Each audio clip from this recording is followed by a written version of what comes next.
Je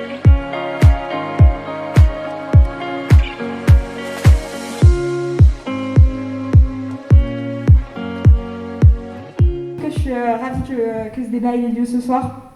Je pense que pour la liberté d'expression, c'est quelque chose de très important. C'est le premier événement de l'association Changer d'air, donc qui vient de naître. C'est une association qui a pour but de combattre toute divergence politique sur le terrain du débat démocratique. Aujourd'hui, le premier thème, c'est l'Union européenne et la souveraineté nationale. Pour ça, on a 3 intervenants de qualité avec nous pour parler de ce sujet. On a Monsieur Hollet, du coup, qui est coordinateur Europe au sein de La République En Marche, au niveau du département. On a Madame Véronique Aubin, qui est membre du bureau national de Volte Europa, Volte France. Et on a Monsieur Didier Simons, qui est membre actif de l'Alvareum, le local angevin. Du coup, ce que je vous propose, c'est qu'on commence tout de suite, si ça c'est bon. Je vous propose 2-3 minutes chacun pour exprimer votre vision de l'Union européenne. Je ne sais pas si vous voulez commencer. Eh ben, allons-y. Allez-y. Est-ce qu'il y a besoin d'allumer les micros ou pas? Je pense pas. Non, je pense qu'il fonctionne. Ok, parfait. Donc en effet, alors moi je suis adhérent de La République En Marche et donc j'avais été en charge notamment de la mise en place de la Grande Marche pour l'Europe dans le cadre des élections européennes, donc au niveau départemental. Donc on aura l'occasion de reparler de démocratie et de place du citoyen dans le cadre de cette Union européenne. Donc ce que je vais porter, c'est le positionnement de La République En Marche, mouvement politique, mais aussi parfois des nuances que je pourrais apporter de ce que je pense moi-même. Concrètement, nous, on est convaincus que l'Union européenne, c'est une force et qu'en fait, surtout, notre pays, la France, ne pourra être fort qu'à partir du moment où l'Union européenne sera forte. Ça, c'est notre conviction en termes de vision, en termes de projection sur cette Union européenne. Et pour autant, on considère, et je pense qu'aujourd'hui, globalement, on partage au moins ce constat, c'est que l'Union européenne ne fonctionne pas toujours, qu'elle a ses failles, qu'elle a clairement, au-delà d'avoir des failles, elle a des défaillances qu'il faut régler. Et donc, on est aussi totalement conscient à La République En Marche que l'Europe telle qu'elle existe aujourd'hui, l'Union européenne telle qu'elle existe aujourd'hui, doit être améliorée et nécessiterait des réformes importantes. Et on en parlera dans le cadre notamment démocratique. Donc voilà la position concrètement de La République En Marche sur l'Union européenne. Alors, de notre côté, Volt, c'est un mouvement un peu spécial puisque c'est un mouvement pan-européen. C'est-à-dire qu'on est présent dans la quasi-totalité des pays de l'Union européenne, l'objectif étant d'être présent dans tous les pays de l'Union européenne puisque nous sommes encore jeunes, on a été créé en 2016, mais effectivement on a une vision totalement pan-européenne dans le sens où on est évidemment pour l'Europe, on part du principe que c'est vraiment le niveau pertinent pour aujourd'hui faire face à toutes sortes de sujets, à commencer par l'urgence climatique, mais pas seulement, aussi économique, aussi des sujets de souveraineté, etc. Nous, on part également du principe, comme vous venez de le dire, que l'Union européenne telle qu'elle est aujourd'hui ne fonctionne pas et qu'il faut qu'elle soit plus démocratique, plus solidaire, plus sociale. Notre objectif est une Europe fédérale. Avec des vraies instances démocratiques qui la gouvernent, élues par des citoyens, où les citoyens européens sont vraiment représentés, ce qui est malheureusement pas encore le cas aujourd'hui. Aujourd'hui, on est plus devant une association d'États-nations où finalement les gens qui ont le vrai pouvoir décisionnaire ne sont pas des représentants élus pour cela par les citoyens européens, mais sont des représentants de leur pays et finalement sont plus là pour défendre leurs intérêts, souvent un peu électoralistes d'ailleurs, qu'autre chose. Nous, notre démarche, en fait, elle est vraiment basée sur une approche très pragmatique, très scientifique. On n'est pas dans l'idéologie. On a une boussole, c'est les droits humains, l'intérêt général. Notre démarche, c'est une démarche qui est vraiment dans l'analytique, dans la démarche scientifique et dans la participation citoyenne. Toutes nos positions sont faites de cette manière. On analyse, on écoute les experts, les scientifiques. Ensuite, on ouvre le débat, on prend les bonnes expériences partout en Europe, parce que pour pas mal de positionnements politiques, il y a beaucoup à apprendre au niveau local dans pas mal de pays. Et ensuite, on cherche à créer le consensus. C'est comme ça qu'on procède. Voilà. Donc j'avais préparé un petit truc, je vais essayer de faire court. Simplement, donc, je vais représenter la vision de l'Alvarium, un peu la mienne aussi, donc, comme vous j'imagine. Donc ce que je commence par dire, c'est surtout que déjà, je ne vais pas nier ou attaquer l'Europe en tant que telle. Je vais critiquer plutôt l'Union européenne.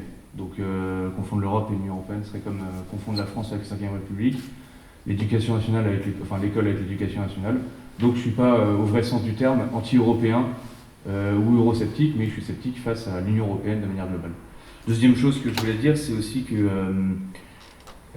rapidement, je ne suis pas là pour faire un débat électoral, donc je ne vais pas être dans la critique ou la mise en avant des solutions. C'est plutôt, je pense que c'était aussi le but, un débat de fond. Donc vraiment faire une critique la plus constructive possible de l'Union européenne. Si je devais définir l'Europe en un seul mot, je prendrais un de ceux qu'a évoqué Jacqueline de Romilly, ce serait l'universel. Donc dans les arts, la culture, mais aussi la découverte du monde et la philosophie. J'ajouterais aussi que, et je vais terminer là-dessus rapidement et je reviendrai sur tous les autres points, que l'Europe, c'est pas l'Européen et les Européens, c'est pas quelque chose qui va se fonder, le peuple européen n'est pas fondé sur des valeurs, c'est plutôt le peuple européen qui va fonder des valeurs. Donc je pense pas que les institutions et les valeurs doivent diriger le peuple, je pense que c'est l'inverse. Voilà. Donc je reviendrai sur tous les autres points, vous avez fait rapide, je fais pareil. Voilà. Très bien. Merci beaucoup. On a mis une minuteur de façon volontaire. On est parti du principe que voilà, chacun pouvait respecter un temps de parole raisonnable et respecter ses adversaires, ses adversaires du débat, et voilà, pouvoir faire le débat en bonne intelligence. Je vous propose de commencer par le volet économique.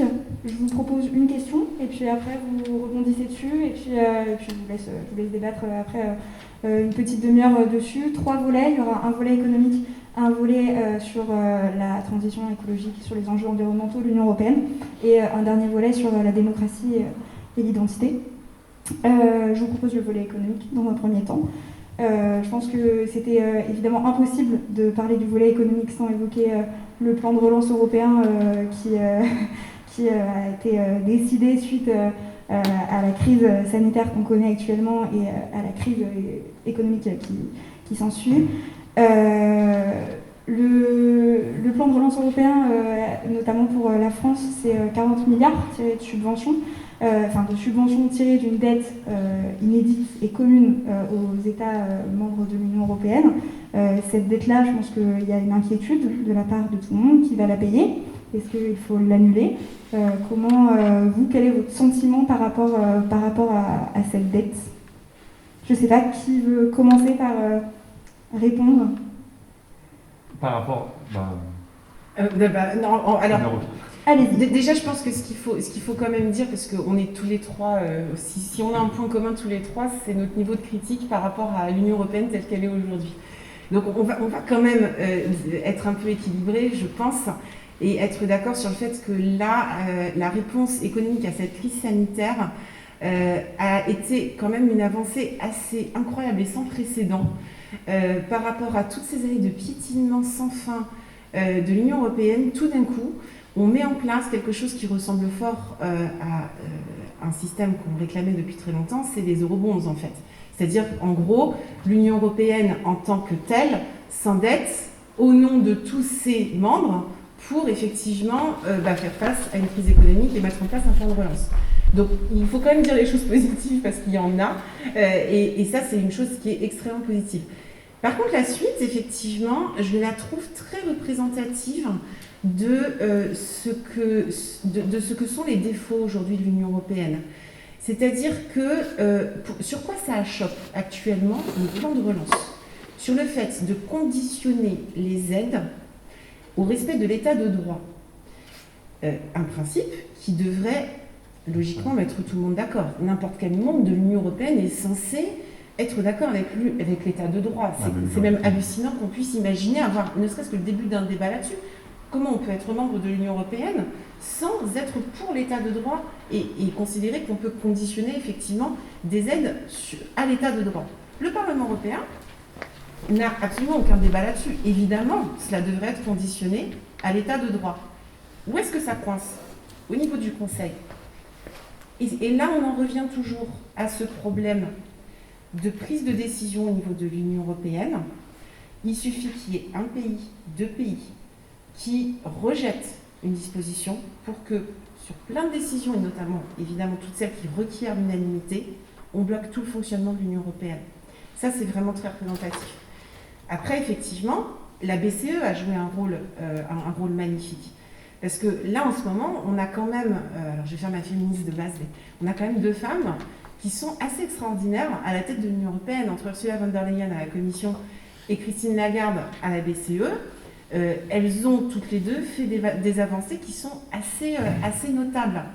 La BCE, pour le faire, pour racheter toutes ces dettes souveraines qu'elle est en train de racheter actuellement sur les marchés et qui fait qu'on arrive encore à fonctionner aujourd'hui, elle l'a fait en sortant de son mandat. Elle va au-delà de son mandat. Donc, elle a bien fait de prendre cette initiative, mais en fait, elle est hors la loi. Il va peut-être falloir régler ce problème. Alors, moi, je rejoins tout à fait l'idée que c'est historique. Enfin, concrètement, on arrive enfin à une situation où l'Union européenne accepte d'être l'Union européenne, en fait. Et donc d'emprunter au nom de l'Union européenne, avec tous les avantages économiques que ça représente, c'est-à-dire concrètement, en fait, des taux d'intérêt qui sont très faibles, et d'ailleurs une partie aujourd'hui a déjà été levée, avec déjà une bonne partie avec des taux très très faibles, qui ont permis pour la France et d'autres pays d'emprunter pour des taux exceptionnellement bas. Donc c'est économiquement en tout cas très intéressant, politiquement très intéressant, puisque là aussi on a en fait une avancée vers finalement quelque chose de plus solidaire, et donc finalement quelque chose de plus construit politiquement, et c'est là aussi on va essayer de travailler, une fois que le politique est construit, sur la construction d'une identité européenne et tout ce qui s'ensuit. On en parlera, je crois, dans un autre thème, mais c'est évidemment important. Le rôle de la BCE a été aussi primordial dans le cadre de la crise du Covid, de la Covid, avec juste là aussi du rachat de dettes. Maintenant, évidemment, on va se poser la question du coût de cette dette. Et pour le coup, il ne faut pas mentir aux gens. Cette dette, elle va être payée par les gens. Enfin, à un moment donné, quand on fait une relance économique, qu'elle soit nationale, qu'elle soit régionale, qu'elle soit communale ou qu'elle soit européenne, elle est payée en communauté à travers l'impôt.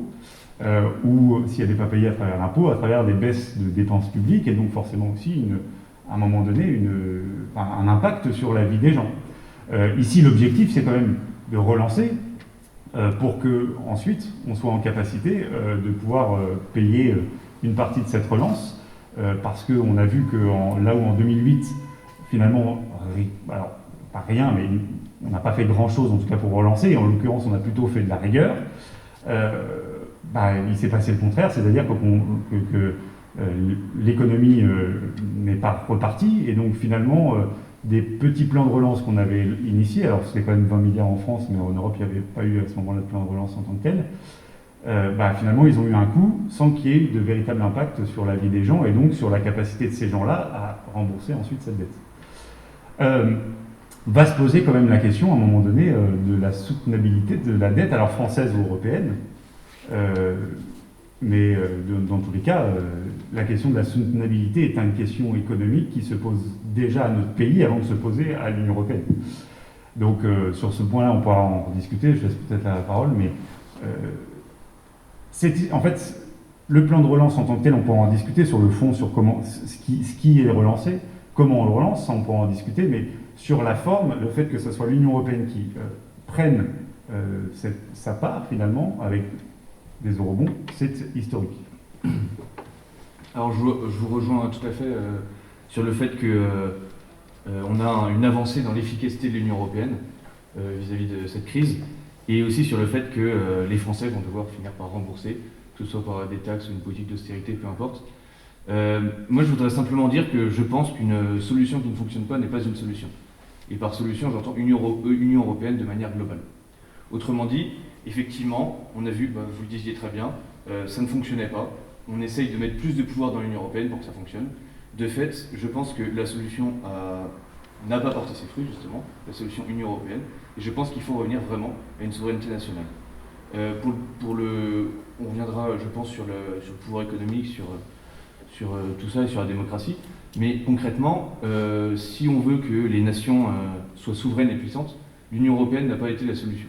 C'est un fait. Et je pense qu'il ne faut pas conclure qu'il faut donner plus de puissance ou plus de moyens à l'Union européenne, mais qu'il faut au contraire revenir aux États-nations le plus possible.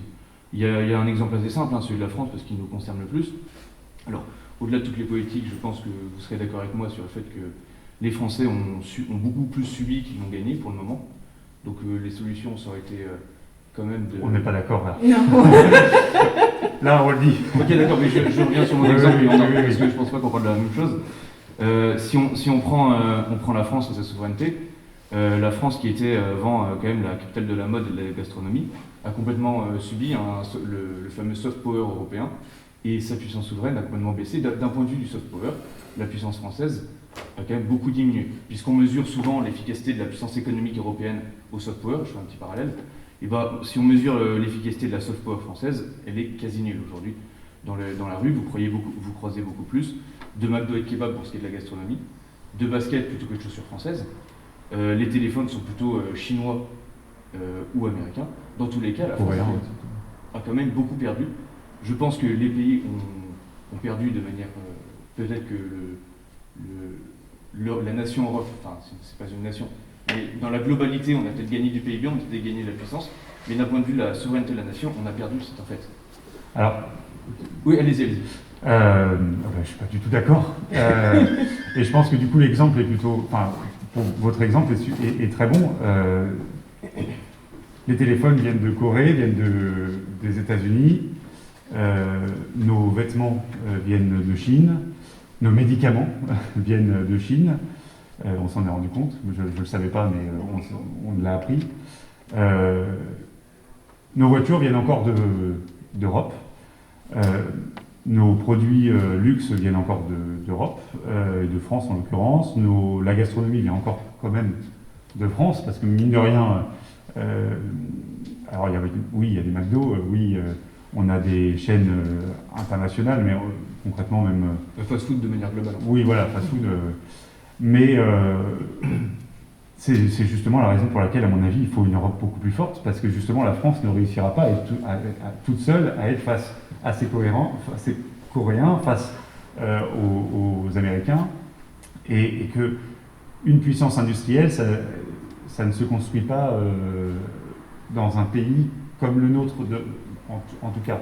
C'est-à-dire qu'il y a un moment donné où il nous faut faire face à la réalité, et la réalité, c'est que le soft power ne va plus suffire, et que face à des puissances qui sont de toute façon totalement, dans une volonté totalement hégémonique, c'est-à-dire de prendre le pouvoir partout, et je pense notamment à ce que Donald Trump peut développer comme thèse, ou même Xi Jinping en Chine, etc.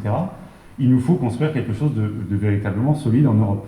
Alors on pourrait le faire en France, on est d'accord, enfin concrètement on pourrait le faire, sauf que en fait la réalité c'est qu'on ne l'a pas fait. On l'a fait sur une chose, c'est dans l'aviation. On a fait Airbus, mais on ne l'a pas fait tout seul. On a pu le faire dans le domaine ferroviaire. Là aussi, on ne l'a pas fait totalement tout seul. En fait, on ne peut pas, à mon avis, parler de souveraineté si on reste dans nos frontières. Il y a une souveraineté, après il ne faut pas non plus dire n'importe quoi, c'est-à-dire que la mondialisation c'est une réalité, la mondialisation elle a fait du mal et elle a fait du bien, mais elle a fait aussi beaucoup de mal. Et elle a fait beaucoup de mal aussi d'ailleurs à des gens qui n'avaient déjà pas grand-chose. Agriculteurs, voilà, non mais surtout d'ailleurs, on est bien d'accord. Et c'est là en fait qu'il faut régler le problème, c'est-à-dire qu'il faut arrêter, et pour le coup, c'est peut-être une position qui est plus personnelle que celle de la République en marche, mais il faut arrêter de faire des traités de libre-échange qui ne respectent pas nos normes européennes. Il faut concrètement faire en sorte d'avoir une réciprocité sur les marchés publics lorsque nous, on accorde des marchés publics à des entreprises étrangères, que ces pays acceptent de nous offrir des marchés publics en échange. Il faut juste arrêter d'être naïf. Je pense que c'est ça le problème de l'Union européenne face à cette souveraineté, c'est qu'il faut qu'elle accepte d'être souveraine. Et pour ça, il faut que les États-nations, ce que vous appelez États-nations et ce que j'appelle encore États-nations, parce qu'à mon sens, on est encore dans une Europe des États-nations, ils acceptent que cette souveraineté soit, entre guillemets, partagée, sans la perdre, c'est-à-dire qu'ils ne la perdent pas, sans perdre cette identité, que cette souveraineté soit partagée avec les autres États pour que la souveraineté soit plus forte au niveau international. Il faut dire les choses vraiment telles qu'elles sont. Enfin, objectivement, la France seule, aujourd'hui, sans l'Union européenne, elle sera en faillite. Soyons clairs. Pourquoi est-ce qu'on est capable d'emprunter sur les marchés pour alimenter notre énorme dette dont on n'arrive pas à se débarrasser depuis toutes ces années, à des taux aussi ridicules, voire même négatifs à certains moments? C'est uniquement grâce à l'Union européenne. La France seule, elle emprunterait à combien? 13, 14%? On pourrait se permettre ça? Dans un budget qui est déjà de toute façon en déficit, on ne pourrait même pas faire face au service de la dette. Donc en fait, concrètement, la France seule, sans l'Union européenne, elle n'existerait même pas. Le franc n'aurait aucune valeur. Enfin, je n'ose pas imaginer ce que ce serait si on n'avait pas l'Union européenne. Par contre, il y a des choses qui sont vraies aussi. C'est que clairement, quand on a mis en place l'euro, le fait que l'Allemagne, et l'Allemagne seule en Europe, a pu bénéficier du coup d'une monnaie plus faible qu'auparavant, ça lui a permis de favoriser beaucoup ses exportations. Et ça lui a permis de connaître le redressement économique qu'elle a connu depuis le début des années 2000, grâce effectivement au fait qu'elle fonctionnait avec une monnaie plus faible qu'auparavant, ce qui favorise évidemment les exportations. Et donc l'homme malade de l'Europe, qui était l'Allemagne, juste après la réunification, où c'était quand même un gros morceau à absorber, l'Allemagne de l'Est, a réussi effectivement à faire sa remontée grâce à l'euro. Donc ça, effectivement, c'est vrai. Finalement, c'est un peu du win-win tout ça. On en a tous un peu bénéficié d'un côté, d'une manière ou d'une autre. L'Allemagne, grâce à ses exportations, nous, parce que ça nous a permis de vivre à crédit de manière beaucoup plus confortable et avec un service de la dette beaucoup plus supportable. Après, effectivement, ça justifie aussi que l'Allemagne commence petit à petit à sortir de son état d'esprit frugal, comme on les appelle, les états frugaux. Vous aurez noté que depuis quelques mois maintenant, l'Allemagne n'a plus de discours parce que l'Allemagne se rend bien compte qu'elle a beaucoup bénéficié et qu'elle a aussi tout intérêt à ce que les autres pays de l'Union européenne aillent bien. Pourquoi? Parce qu'elles vont à qui? Son premier partenaire commercial, c'est l'Union européenne, et nous, on vend à qui? Les exportations qu'on fait, parce qu'on en fait quand même si on en fait moins que l'Allemagne, nos exportations, c'est à qui? C'est l'Union européenne.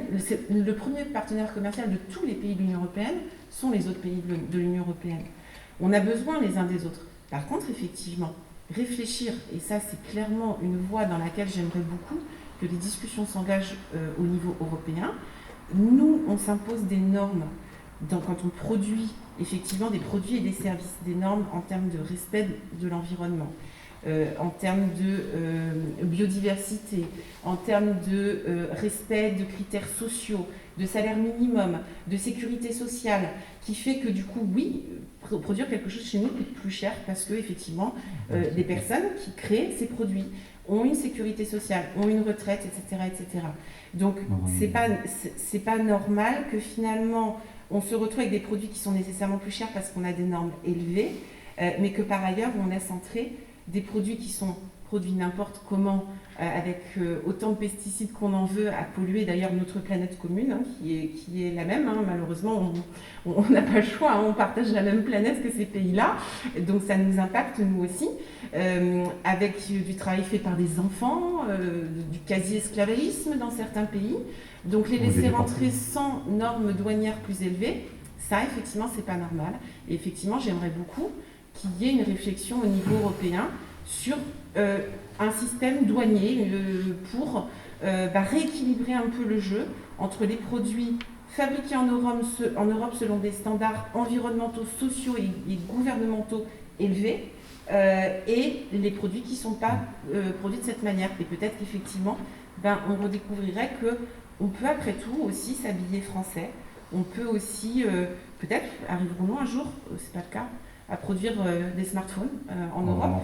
On l'a fait à une époque, Nokia est suédois, donc on doit pouvoir le faire.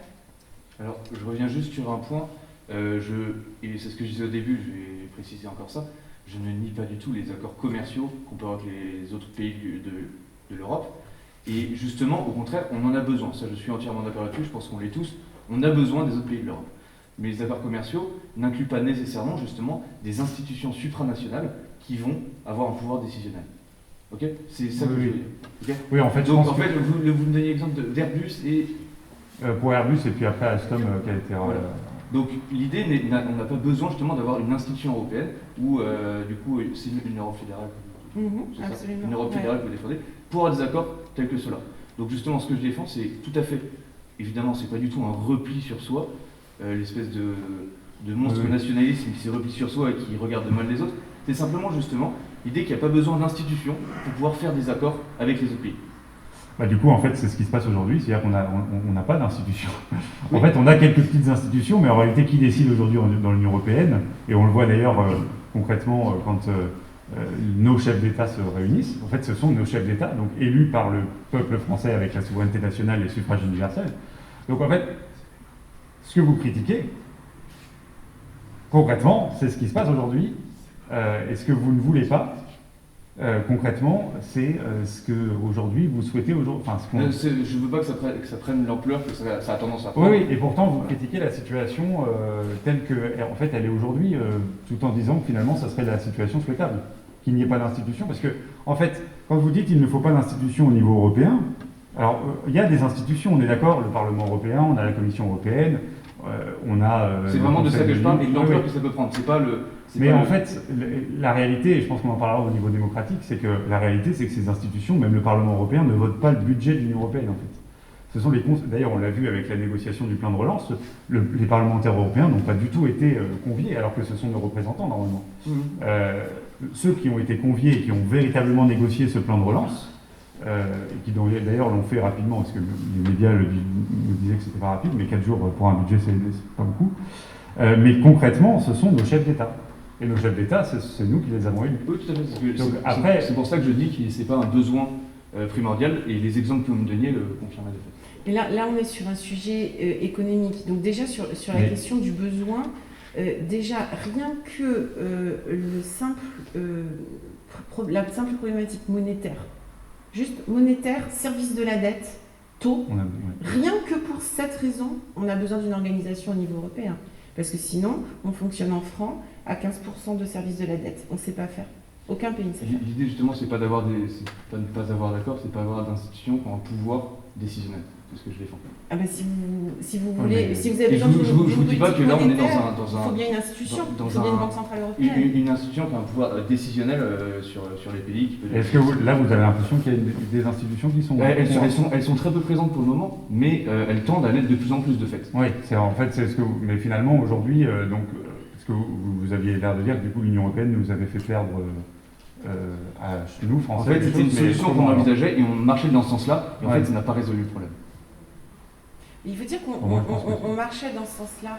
On est très très loin d'avoir atteint l'idéal de l'Union européenne tel qu'on pouvait l'espérer quand nous étions enfants et qu'en cours d'histoire géo et d'éducation civique, on apprenait... alors je dis nous, mais effectivement, c'est moi la vieille naissance.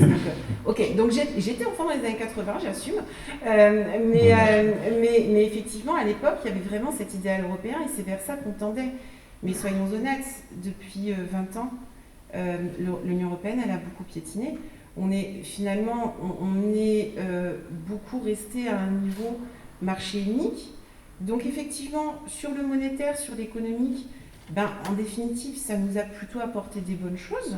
Mais le problème, c'est que l'économie tout seul, c'est vide de sens. Ah non, on est entièrement d'accord là-dessus. C'est vide de sens, c'est tout le problème. Donc si vous organisez quelque chose au niveau économique, mais sans y mettre le sens nécessaire. Et le sens, c'est quoi ? C'est les valeurs, c'est la culture, c'est le politique, c'est le social. Et du coup, là, c'est bancal, forcément. C'est simplement, c'est pour ça que je parle simplement d'accord, comme on peut faire des accords au sein d'un même pays, justement, ou entre deux. Mais c'est ce qu'on a aujourd'hui. Oui, et heureusement que ça ne va pas plus loin. Enfin, c'est la vision que j'avais que- Alors, en tout cas, si peut-être, alors je sais pas combien de temps on a travaillé là-dessus sur l'économie là, mais sur l'économie, je pense qu'en effet, alors pour le coup, je pense qu'on partage pas la même vision, mais concrètement, il y a eu beaucoup plus de bonnes choses que de mauvaises choses, et l'euro en fait partie, à mon sens. On a beau, alors nous, on a peut-être tous les deux vécu que sous l'euro, peut-être, mais oui, concrètement, quand on regarde même toutes les idées reçues sur l'euro, l'idée que ça aurait pu faire augmenter les prix, etc. Tout ça, je veux dire, il suffit de regarder ce qui s'est passé et ça n'est pas le cas. Et en réalité, là où en effet on se rejoint, c'est que la mondialisation, et à mon avis, ça n'est pas l'Europe. Au contraire, l'Europe devrait être une protection face à cette mondialisation. C'était Mais par contre, ça s'est construit sur l'idée un peu de la mondialisation. Je pense qu'il faut aussi qu'on se dise les choses. La mondialisation a posé un véritable problème pour les gens qui n'avaient pas grand-chose déjà. Voilà. C'est un fait. Et c'est un problème. Donc, à mon avis, c'est soit on a l'option de fonctionner au niveau français avec un franc, et à mon avis, cette option, et je partage l'idée de Madame Aubin, elle est mortifère, surtout si on continue à avoir les dépenses publiques qu'on a aujourd'hui, et finalement l'idée qu'on a de l'État aujourd'hui, et avec la dette qui va avec, soit on fait le choix d'une Union européenne qui a cet intérêt économique, mais qui se dote d'institutions politiques et démocratiques, avec un vrai sens de la démocratie, puisqu'en fait, je trouve qu'en fait l'Union européenne, elle est restée un peu au milieu du truc. C'est-à-dire qu'on ne fait pas des accords classiques qu'on fait avec d'autres États, et en même temps, on fait passer le message aux citoyens qu'en gros, c'est économie, économie, économie, alors que l'Union européenne, et c'est ce que vous disiez dans votre introduction, enfin l'Europe en tout cas, ce sont des valeurs, et elle construit des valeurs universelles qu'on doit, enfin c'est une civilisation en fait. Et donc c'est sur ça, à mon avis, qu'il faut qu'on travaille pour faire en sorte que l'économique ensuite ait ce sens-là de la communauté et un peu de sens tout simplement.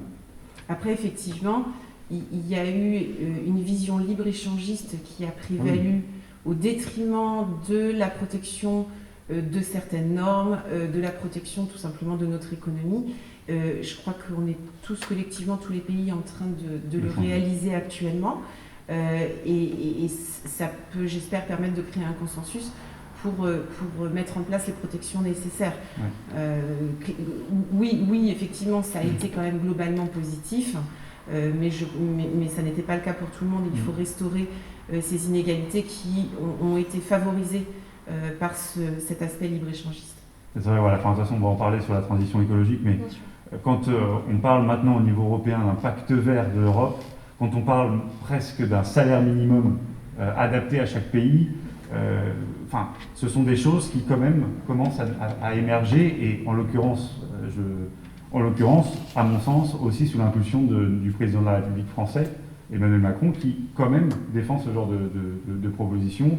Alors je ne veux pas tirer les choses, mais je pense qu'on a la chance aujourd'hui d'avoir un président de la République et peut-être aussi une chancelière allemande qui tire cette Europe vers autre chose que de l'économie. Et c'est ce qu'on voit aussi avec le plan de relance qui quand même laisse une part importante à l'écologie. Est-ce que vous voulez réagir peut-être Non, mais alors du coup, je pense qu'on tombera de toute façon pas d'accord. Oui, mais voilà. Là, dans l'idée, justement, je suis contre une Union européenne qui est donc un pouvoir décisionnel et donc justement des valeurs. C'est justement l'idée que je défends. Donc on reviendra sûrement dessus au niveau du débat démocratique, l'identité et l'écologie. Cela dit, sur la question des valeurs, effectivement, des valeurs, ça se construit. C'est comme un couple, finalement, tout ça. Quelle thérapie ce soir? Non, mais c'est vrai, des valeurs, ça se construit ensemble. C'est déjà en train d'avoir lieu. On a des histoires communes. La déclaration européenne des droits de l'homme et de la femme. J'ai rajouté, ça n'existe pas. La déclaration européenne des droits de l'homme, je pense que voilà, on y souscrit tous. On a quand même une base de valeurs communes qui est en train, au fur et à mesure de notre histoire commune, d'exister de plus en plus. Aujourd'hui, objectivement, et je le vois particulièrement dans Volt France, Volt en France aujourd'hui, c'est énormément d'Allemands, d'Italiens, mais ils vivent en France, ils travaillent en France. Et donc ils ont leur culture d'origine, ils ont leur accent, ils ont leur langue, mais ils parlent français, ils vivent, ils travaillent en France. Et c'est toute la richesse aussi de ce que nous apporte l'Union européenne. Ça serait pas possible si on était encore de purs États-nations avec des frontières. Tout à fait. Voilà. Non, et puis, On en reparlera. peut-être sur l'économie, alors notre animatrice est pas disponible, mais du coup on va continuer sur l'économie. Mais je pense qu'il y a aussi un point important qu'on n'a pas abordé sur l'importance qu'on soit ensemble, et on le voit très bien d'ailleurs face aux puissances mondiales que sont maintenant la Chine et les États-Unis, c'est que désormais quand un de nos, enfin en tout cas c'est un souhait, mais quand un de nos dirigeants européens parle avec Donald Trump ou avec Xi Jinping, concrètement, il parle certes au nom de la France, mais il embarque aussi des messages européens, et ça, c'est aussi important. Et d'ailleurs, on le voit, c'est-à-dire que Donald Trump, la première chose qu'il souhaite, c'est que les pays européens ne soient pas en accord, ne soient pas d'accord sur les sujets, parce que c'est comme ça que lui, il voit sa puissance. C'est pour cette raison qu'il a soutenu le Brexit. Voilà, et c'est bien la preuve, à mon sens, que l'Union européenne est une bonne chose, parce que si nos ennemis économiques, j'entends évidemment, sont contre l'idée qu'on soit unis, c'est peut-être le fait qu'on soit unis, c'est une mauvaise chose pour eux, et donc une bonne chose pour nous.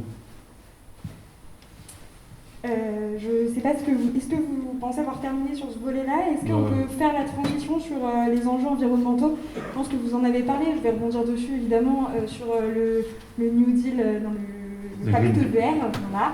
Le pacte vert sur... Parlons français. Voilà, c'est toujours mieux. Maintenant avec le Brexit, on va parler français. C'est vrai. Effectivement, sur le modèle un peu du Green New Deal aux États-Unis a été proposé par, vous en parliez tout à l'heure, la présidente de la Commission, qui a proposé ce pacte vert. Moi, j'aurais une question, j'en aurais même deux sur ce pacte vert. Est-ce que, vous en parliez tout à l'heure, l'Union européenne est quand même plus ou moins régie par le libre-échange, par l'hyper-compétition, y compris intra-européenne. Est-ce que vous pensez que ce pacte vert, d'une part, il peut être réaliste dans cette Union européenne-là, et est-ce que vous pensez aussi qu'il est sincère au vu des votes, que ce soit sur le glyphosate, que ce soit beaucoup plus récemment sur les néonicotinoïdes? Est-ce que vous pensez que cette transition écologique que l'Union européenne se vante de faire est sincère et réaliste? Je pense que là aussi, en fait, c'est exactement comme ce dont on parlait sur le plan de relance. Les intentions de base sont bonnes, mais on achoppe encore une fois sur le modèle de fonctionnement actuel de l'Union européenne et sur la manière dont les décisions sont prises. Un exemple là-dessus. Quand on parle de nouvelle donne verte, si on traduit littéralement de pacte vert, on va penser en priorité à la politique agricole commune. L'agriculture, c'est quand même le deuxième budget européen. Ça a toujours été l'un des sujets les plus majeurs de l'Union européenne. Or, qu'est-ce qu'on voit sur les discussions aujourd'hui de la politique agricole commune? On sait les défauts de la politique agricole commune telle qu'elle a été conçue jusqu'à maintenant. On sait qu'elle a plutôt eu tendance à favoriser une agriculture productiviste. On sait que le fait que les subventions soient allouées en fonction du nombre d'hectares de chaque exploitation pose un réel problème, puisque ça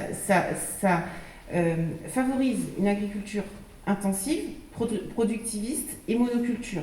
Alors qu'on sait aussi que pour l'environnement, pour la sécurité alimentaire et pour la souveraineté alimentaire des Européens, on aurait au contraire besoin de favoriser une agriculture qui soit non pas monoculture mais diversifiée, avec des circuits courts.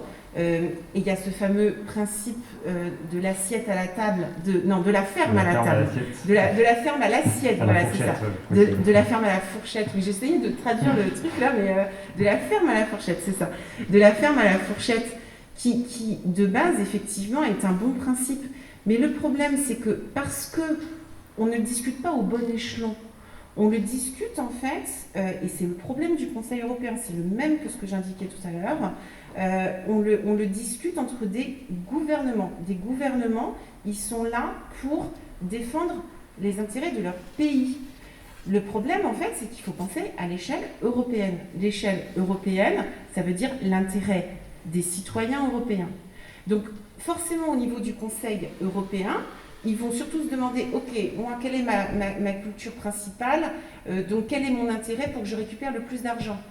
Ben non, si on continue à fonctionner comme ça ne marchera jamais, parce que l'objectif n'est pas pour chaque pays, de manière totalement nationaliste, d'essayer de récupérer le plus d'argent dans l'histoire. L'objectif, il est vraiment de penser au niveau européen, quel est l'intérêt général du peuple européen, des citoyens européens, qui est d'avoir effectivement, ce que je disais, la sécurité alimentaire, un environnement respecté, une alimentation saine.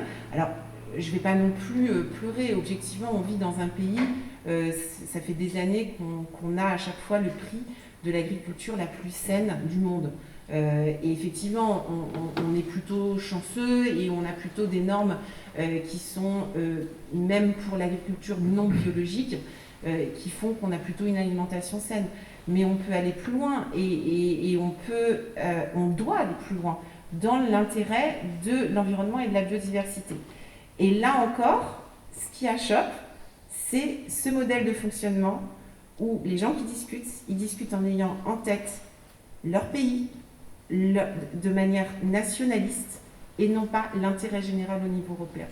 Alors moi j'ai l'impression que ça c'est en train de changer quand même. Alors on a eu le vote aujourd'hui du Parlement européen d'ailleurs sur la PAC. La réforme de la PAC a été décidée par l'ensemble des ministres de l'agriculture européens et ensuite approuvée par le Parlement européen dans un temps record d'ailleurs.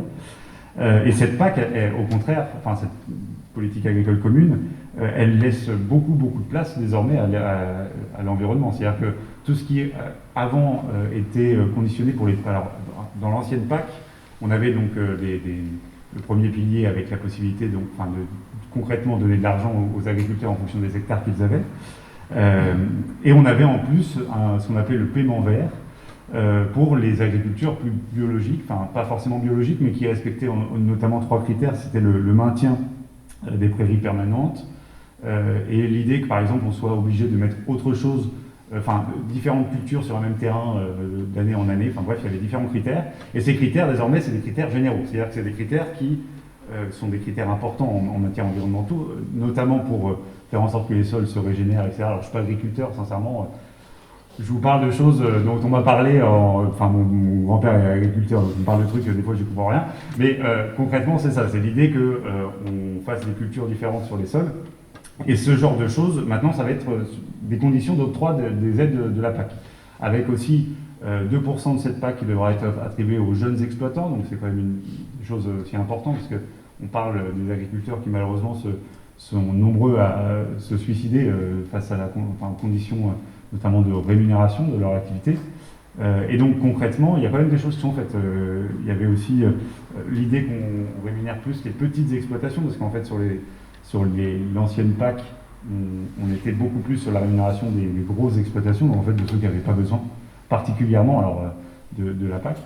Bref, je pense qu'il y a quand même des choses, et puis il y a un élément qui est important et sur cette transition écologique en matière européenne, et qui est compris dans ce pacte vert, c'est l'idée d'instaurer au niveau européen une taxe carbone, puisqu'on n'a pas réussi finalement à l'instaurer en France.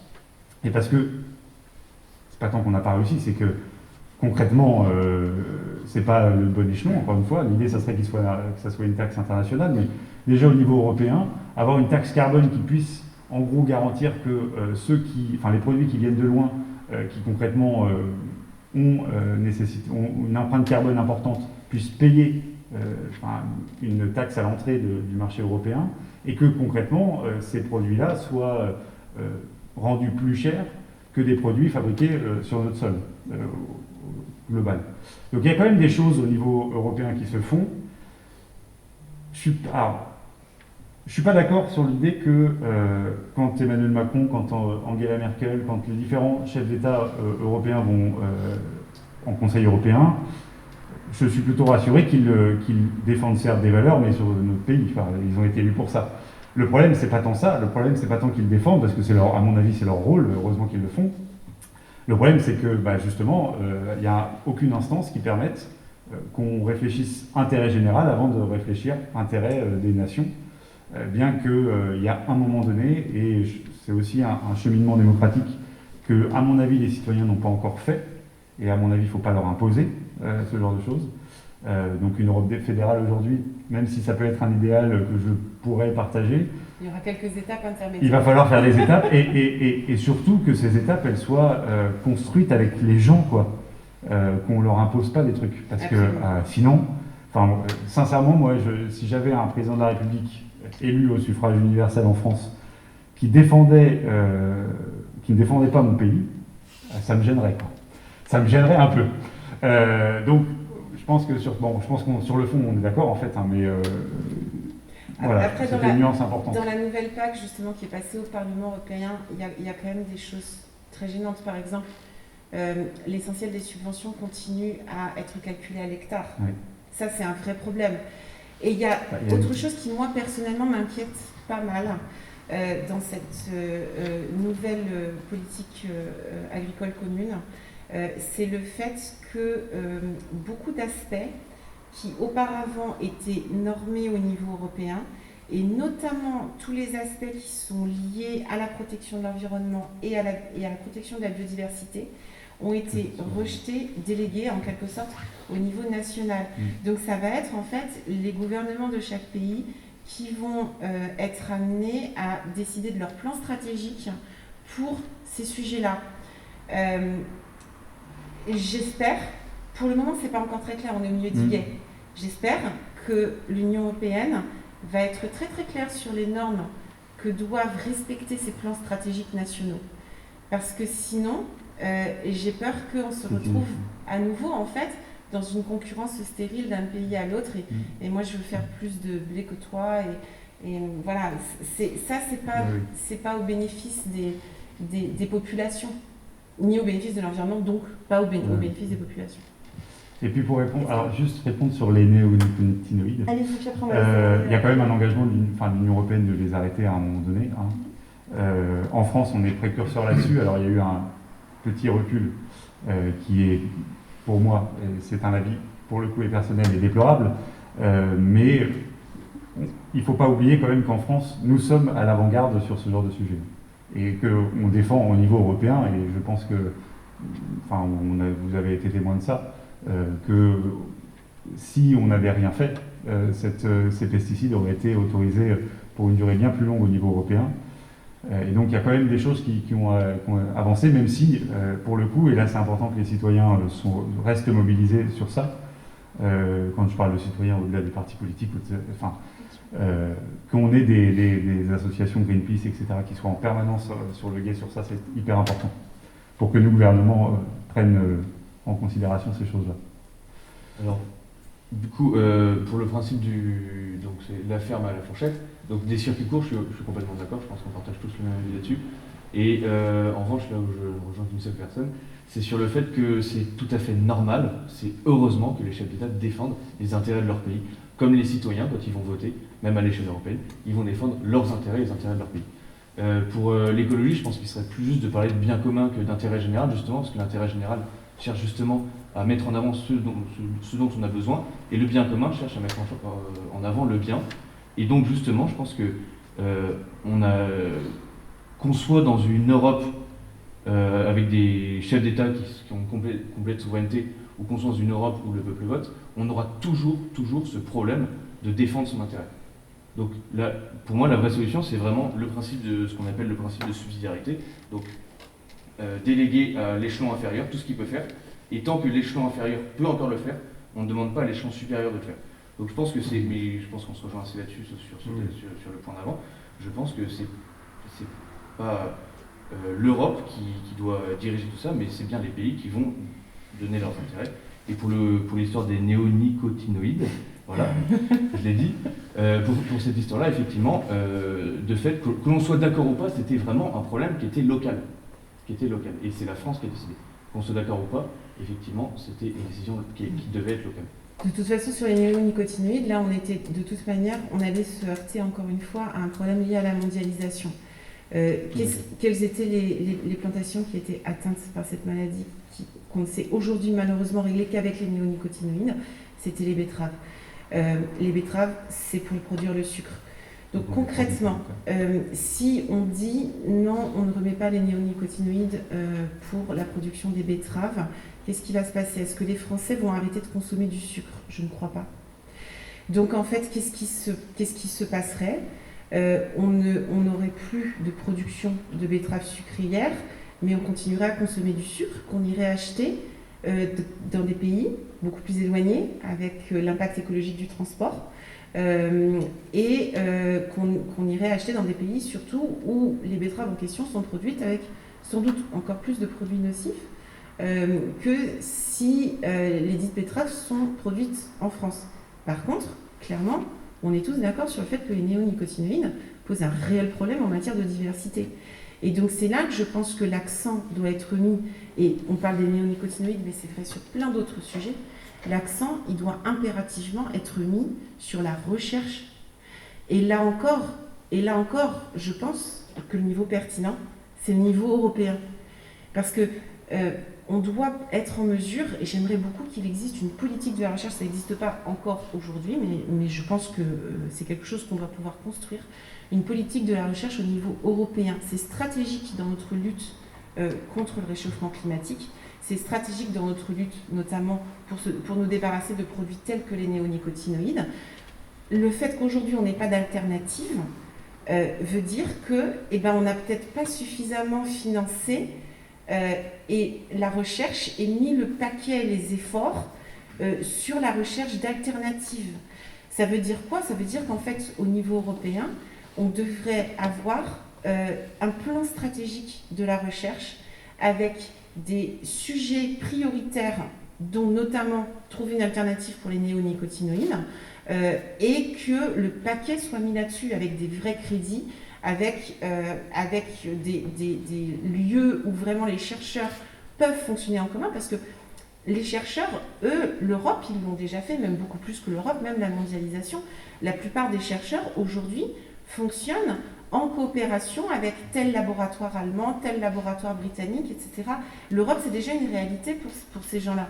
Sauf que la problématique qu'on a, c'est que comme c'est encore géré au niveau des crédits et au niveau des rémunérations, etc., au niveau national, finalement, nous, nos chercheurs en France, qui soit dit en passant, sont payés à des salaires que je trouve assez indécents quand on voit les 8 ou 10 années d'études qu'ils ont dû faire pour en arriver là, et qui sortent, je crois, en post-doc à 1 800 € net après 10 ans d'études. On se dit, mais alors ça a été comment augmenté c'est possible? récemment. Alors, ouais.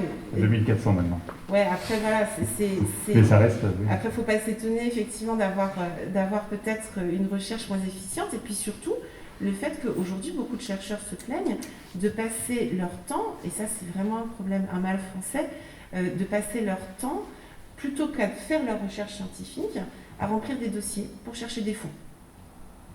Et c'est ça la réalité, finalement, du travail de chercheurs aujourd'hui. Et si, effectivement, on leur permettait de se concentrer vraiment sur leur travail de scientifique pour chercher les innovations qui vont nous permettre de nous passer des néonicotinoïdes et qui vont nous permettre de combattre le réchauffement climatique sur plein de sujets, je pense qu'il faut que ça puisse s'organiser avec les vrais crédits derrière. On ne va pas parler de la réforme de la LPPR aujourd'hui, effectivement, mais peut-être que vous voulez réagir Non, mais simplement dire que après c'est le débat qu'on aurait été normalement en fait. Bien sûr. Faire simplement en fait des accords. Je ne nie pas absolument les accords qu'il y a avec les autres pays européens. Et je voulais revenir sur le point de la mondialisation, et je pense je pense que la chose la plus claire à faire, c'est justement ne plus être dans une logique de mondialisation ou être dans un échelon très large, mais justement s'intéresser plus au local. Et même si peut-être que la productivité baissera, effectivement, si on reste dans quelque chose de plus national, mais les agriculteurs, eux, mourront moins, et avec les commerces de proximité, à la place des grandes surfaces par exemple. Et donc effectivement, on va peut-être perdre en productivité, mais c'est pas le but. On parlait justement, j'évoquais justement plutôt le bien commun que l'intérêt général. Effectivement, l'intérêt général se situe peut-être dans l'économie, mais bien commun plutôt justement, peut-être dans une légère baisse de la production, mais pour favoriser les agriculteurs, les petits commerçants. Après, il ne faut pas voir seulement l'aspect de production. En bout de chaîne, il y a le consommateur. Bien sûr. Non, mais c'est important, parce que comme en bout de chaîne, en fait, vous avez le consommateur, lui, va acheter son sucre, il va consommer son sucre, que ce soit sous forme, enfin, quelle que soit la forme sous laquelle il le consomme. Et on se rejoint là-dessus par rapport à la donc voilà, il faut juste être conscient de ces choses-là. Enfin, les citoyens sont de plus en plus conscients qu'en tant que consommateurs, ils ont un vrai pouvoir. Il y a de plus en plus d'actions, de boycotts, de marques qui ne respectent pas certains standards environnementaux et sociétaux, et c'est une très très bonne chose. Mais il n'empêche que, objectivement, quand vous vivez avec le RSA et que vous allez au supermarché, je pense que vous prenez juste le produit le moins cher et personne ne peut rien dire contre ça. Non, justement, je m'attaque pas du tout aux consommateurs, je critique justement le fait que avec les grandes surfaces, de toute façon, les magasins de proximité seront plus chers et celui qui aura ça ne pourra pas aller au magasin de proximité. Et le magasin de proximité va encore augmenter parce qu'il y aura moins de clients. Alors après, ça peut être aussi une logique, hein, la nationalisation, enfin la relocalisation, pardon, de certaines activités. Ça peut aussi avoir du bon dans le sens où en créant de l'emploi, on crée aussi des rémunérations, et donc des rémunérations permettent aussi de consommer plus cher. Enfin, c'est aussi des logiques économiques qui s'enregistrent sur une transition, en fait. Après, c'est vrai que sur la transition écologique, elle a cela de particulier que pour le coup, c'est un véritable sujet de souveraineté, quoi. Pour le coup, le réchauffement climatique, si on regarde les causes, c'est concrètement l'utilisation massive des hydrocarbures qui ne sont pas produits en Europe, enfin qui ne sont pas extraits ou transformés en Europe, donc ils peuvent être transformés en Europe, mais concrètement, la transition écologique en Europe, si elle est menée par le continent européen, elle aura aussi un impact économique. C'est-à-dire que concrètement, se débarrasser de notre dépendance aux hydrocarbures et se débarrasser de nos dépendances en matière, pour le transport, pour le chauffage, etc., ça aura un impact économique direct qui nous permettra peut-être aussi, si on réussit à avoir par exemple la production énergétique sur notre sol, d'avoir aussi des relocalisations beaucoup plus facilement, avoir pour nos agriculteurs, pour qui les hydrocarbures sont quand même une grande partie des charges, une facilité en termes de rémunération. Enfin, la transition écologique, ça a un impact pour le bien commun, ça a un impact pour l'intérêt général parce qu'on sauvegarde notre planète et qu'à un moment donné, on vit dessus, et que si elle n'existe plus, on n'existe plus non plus. Aussi bêtement que ça. Mais ça a aussi un impact et un intérêt économique. Donc il faudra aussi, c'est pour ça que c'est primordial et qu'il faut prendre ça à bras le corps. Avec aussi, alors pardon, toute la problématique de l'acceptation par les gens de mesures écologiques. Puisque, alors, c'est un débat qu'on peut toujours avoir, mais on peut taxer l'utilisation de produits non écologiques. On a vu le résultat, donc pas très brillant. On peut aussi interdire. On voit aussi un peu le résultat, c'est-à-dire que pour la betterave, on a été obligé de revenir dessus voilà. Enfin, il y a un moment donné aussi, le consommateur, en effet, il doit prendre conscience que c'est lui qui va changer le monde, quoi. Le consommateur, mais aussi celui qui vote. Donc, il y a par le vote, par le soutien, par exemple, des listes vertes pour les élections européennes, c'est un signal qui est fort, donné notamment par la jeunesse. Alors, je ne défends pas ce que les listes vertes pouvaient défendre, mais en tout cas, il y a le symbole que les listes vertes, elles portent quelque chose d'écologique.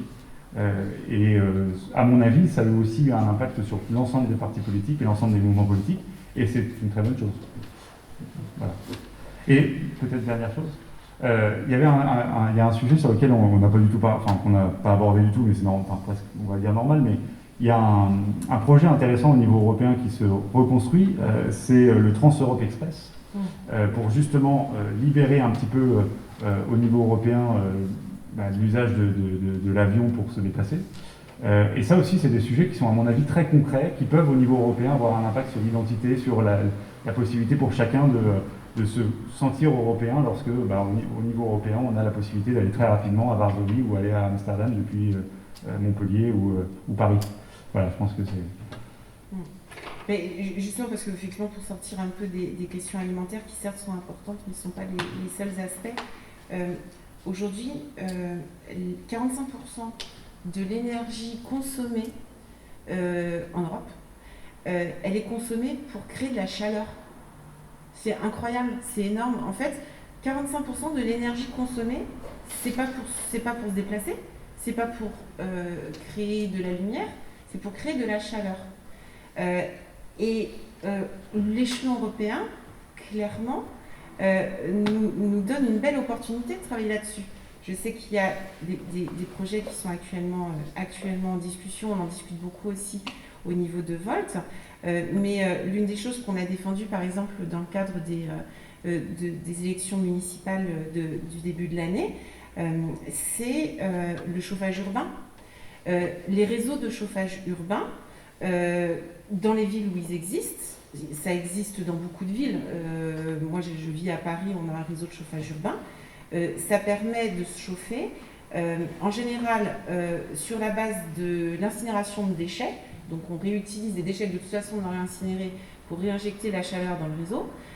On fait d'ailleurs la même chose avec la climatisation, hein, parce que ça aussi, le réchauffement climatique, ça veut dire qu'il y a les ventes de climatiseurs mobiles, de climatiseurs particuliers, sont en train de grimper en flèche d'une manière hallucinante. Il y a Climespace, par exemple, à Paris, qui utilise l'eau de la Seine. Je suppose qu'on peut le faire dans d'autres villes, qui utilise l'eau de la Seine pour pouvoir rafraîchir les bâtiments. Non, on le fait pour les centrales nucléaires. Voilà, exactement. C'est quelque chose, ce sont des initiatives où je pense que l'Union européenne aurait tout à fait intérêt, puisque l'objectif est de réduire nos émissions de gaz à effet de serre, aurait tout à fait intérêt de travailler plus, puisque cette chaleur-là, ou ce froid-là, puisqu'il y a les deux aspects, mais la chaleur en l'occurrence c'est vraiment 45%, cette chaleur-là, on pourrait la produire avec 20, 25, 30% de gaz à effet de serre en moins si on avait des réseaux de chauffage urbain, et pourquoi pas des réseaux de chauffage urbain à l'échelle européenne, ce serait tout à fait envisageable. Ça permet de valoriser les déchets, puisqu'après tout, quitte à les brûler, autant faire quelque chose avec cette chaleur. Ça permet de valoriser les déchets et ça permet effectivement d'éviter de brûler des gaz fossiles, enfin de brûler des matériaux fossiles. C'est intéressant d'ailleurs que j'ai dit gaz, puisque le gaz semble être, c'est quelque chose avec lequel j'ai un peu un problème, semble être une des options qu'on essaye de mettre en avant, y compris au niveau européen d'ailleurs, pour sortir du charbon et du pétrole. Alors certes, le gaz est un tout petit peu moins émetteur de gaz à effet de serre, le gaz naturel, que le charbon et le pétrole. Mais enfin, bon, en termes de bilan carbone, c'est quand même très très loin du nucléaire ou de l'éolien ou du solaire. Donc je pense que c'est pour ça que j'ai pensé gaz. Mais voilà, je pense qu'il y a vraiment des projets. Les trains rapides, le Trans-Europe Express dont vous parliez est aussi important, mais c'est aussi au niveau local. Et je pense que c'est très important de développer en fait les différents niveaux. Parce que, comme vous disiez tout à l'heure, il y a plein de sujets où le niveau pertinent, c'est clairement le niveau local. Aujourd'hui, quand vous habitez au fin fond d'une campagne où il n'y a pas de transport en commun, où en fait le bus, quand il y en a un, le dernier il passe à 18h, donc en gros vous pouvez rien faire en fait. Comment vous vivez? Vous avez une voiture particulière. Cette voiture particulière, elle marche à quoi? La plupart du temps elle marche encore à l'essence ou au diesel, et puis si elle marche à l'électricité, c'est mieux, puisque c'est vrai que globalement l'électricité qu'on produit en France elle est plutôt décarbonée, pas complètement, mais quand même pas mal. Mais enfin, ça serait quand même mieux que ce soit des transports en commun. Donc, je pense qu'il faut regarder l'échelon pertinent pour chaque sujet. Tous les sujets, en fait, ont un échelon local où les choses doivent vraiment se faire en local. Et le fait d'avoir une Europe fédérale n'empêche pas de penser les choses à l'échelon local. Hein. Parce qu'en Allemagne, qui est une fédération, effectivement, il y a plein de choses qui sont réglées par les Länder, voire par les communes, évidemment. Hein. Non, mais je dis pas que ça... C'est une pyramide, en fait. Mais c'est vrai que quand on parle de choses aussi structurantes que la production d'énergie, que les principales utilisations qu'on fait de cette énergie qu'on consomme, je parlais du chauffage, mais on pourrait parler des transports également, que les liaisons entre les différents pays, ça c'est clairement l'Union européenne l'Europe qui est le niveau pertinent à mon sens. Et pour le coup, sur le plan de relance, il y a quasiment la moitié du plan de relance qui est justement consacré, de 350 milliards d'euros, consacré à la rénovation des bâtiments, donc qui réglerait aussi, en partie en tout cas, l'utilisation de la chaleur comme source d'énergie. Est-ce que vous voulez réagir à ça, ou on va avoir atteint les 30 minutes là sur le sujet et on passe au prochain? Vous avez moins parlé que les autres, donc c'est vous, est-ce que... Mais là, il va plus parler maintenant. Oui. Non, mais c'est bon, simplement, je pense qu'effectivement, alors ça, il y a beaucoup de gens qui le disent, tous les problèmes qu'on évoque là, en fait, c'est aussi lié beaucoup à nos modes de vie, et je pense qu'il faut aussi accepter de changer de mode de vie et de consommer moins. Et je pense que le cœur du problème, c'est pas forcément de taxer ou quoi que ce soit, c'est aussi d'accepter, nous, parler des pouvoirs du consommateur, mais c'est le pouvoir de tout le monde de pouvoir changer nos modes de vie et justement de renoncer à certaines choses que nos parents ou nos grands-parents n'avaient pas et dont ils n'avaient pas besoin et savoir renoncer à tout ça. Et le problème, c'est qu'en France, c'est rare qu'on prenne l'initiative. Et malheureusement, on l'a vu pour le masque, on le voit pour différentes choses. Souvent, ça passe malheureusement par une loi, une règle coercitive. C'est un peu compliqué. Non, mais c'est la France. Mais quand, si on veut encourager les gens, par exemple, à ne plus consommer tel produit et à consommer plutôt d'autres, ça peut être peut-être l'idée d'augmenter le prix de ceux qu'on ne veut pas qu'ils consomment et de faire en sorte que les autres soient plus faibles, le prix soit plus faible. Ça peut être... Mais bon, c'est l'autre sujet. Très bien. Merci beaucoup. Donc on va pouvoir passer au dernier sujet sur la démocratie et l'identité. C'est un choix d'avoir lié les deux sujets, bien qu'on pourrait faire une partie pour chacun. On a vu les dernières élections européennes, vous parliez de la vague verte qui a eu lieu en 2019. Pas une vague non plus.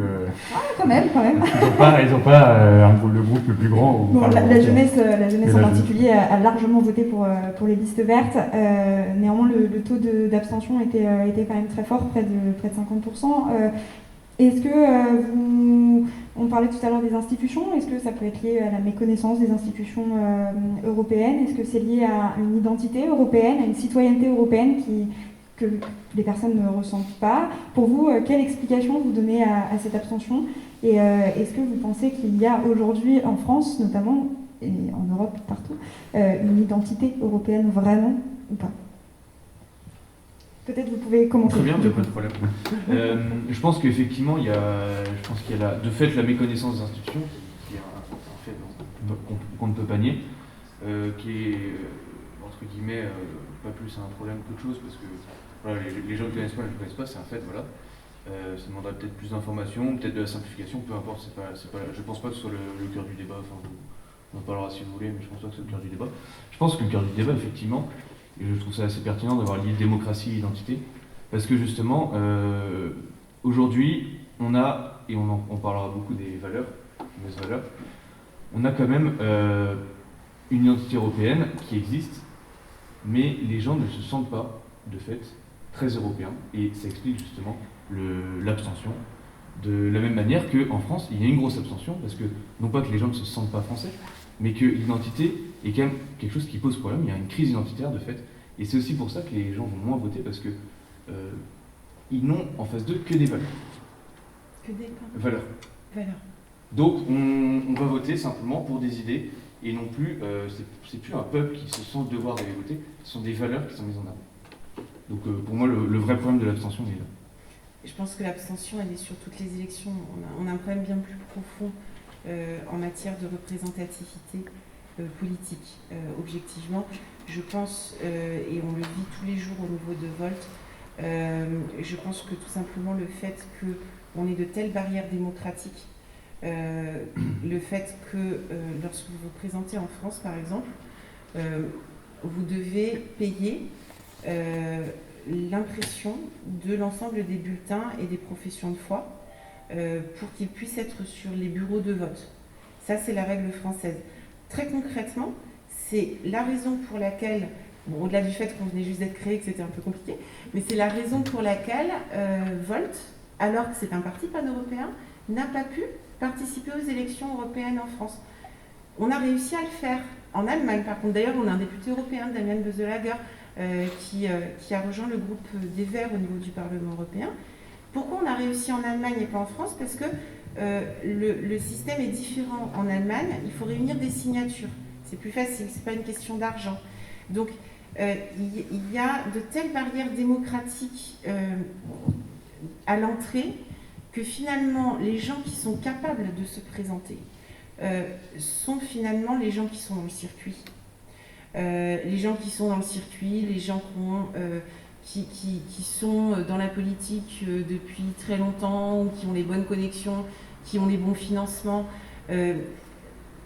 Ça ne vous permet pas d'ouvrir vraiment à la participation citoyenne. Il y a une fracture sociale qui est très nette, ça c'est vrai. Exactement, exactement. Du coup, on se retrouve avec des politiques qui ne sont pas représentatifs finalement des citoyens. Nous, on l'a bien vu par exemple au niveau des municipales. Donc, je me suis présentée sur la liste Volt des municipales à Paris. C'était la première fois qu'on participait sous l'étiquette Volt à une élection en France.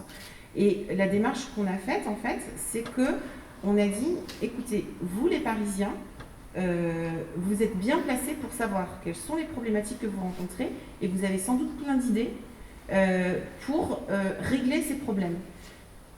On a donc organisé des ateliers projets, des réunions publiques en fait, où sur des grands thèmes, le logement, le réchauffement climatique, etc., on lançait le débat et on prenait les idées, On invitait aussi à ces réunions-là des personnes d'autres pays. Parce que finalement, la manière dont ils gèrent le logement social à Vienne, c'est ultra intéressant. Nous, nos villes pourraient s'en inspirer. De la même manière, la manière dont on gère les déchets à Milan, très intéressant également. On pourrait prendre des idées. Donc finalement, utiliser à la fois les expériences qui nous étaient apportées par nos camarades des autres pays, des autres villes d'Europe, et également prendre tout simplement les idées du terrain, c'est ce qui a fait qu'on s'est présenté au municipal avec un programme qui avait un peu rien à voir avec les autres programmes. C'était des choses ultra concrètes, vraiment de la vie quotidienne. Et effectivement, on n'était pas sur des débats idéologiques. Parce que là où je vous rejoins, c'est qu'on est souvent dans l'idéologie, en fait. Oui, tout à fait. Voilà, moi, je rejoins ce que vous dites, c'est-à-dire que quand on regarde l'abstention aux élections départementales, quand on regarde l'abstention aux municipales, quand on regarde l'abstention aux régionales, en fait, en France, c'est simple, qu'est-ce qui mobilise? C'est les élections présidentielles, c'est un fait. Donc je ne pense pas que ça soit particulièrement parce que ça soit en gros l'Union européenne qui soit un rejet particulier. C'est-à-dire que, à mon avis, en fait, les gens ne comprennent pas, et dans les gens, je m'inclus là-dedans, l'intérêt de certaines strates.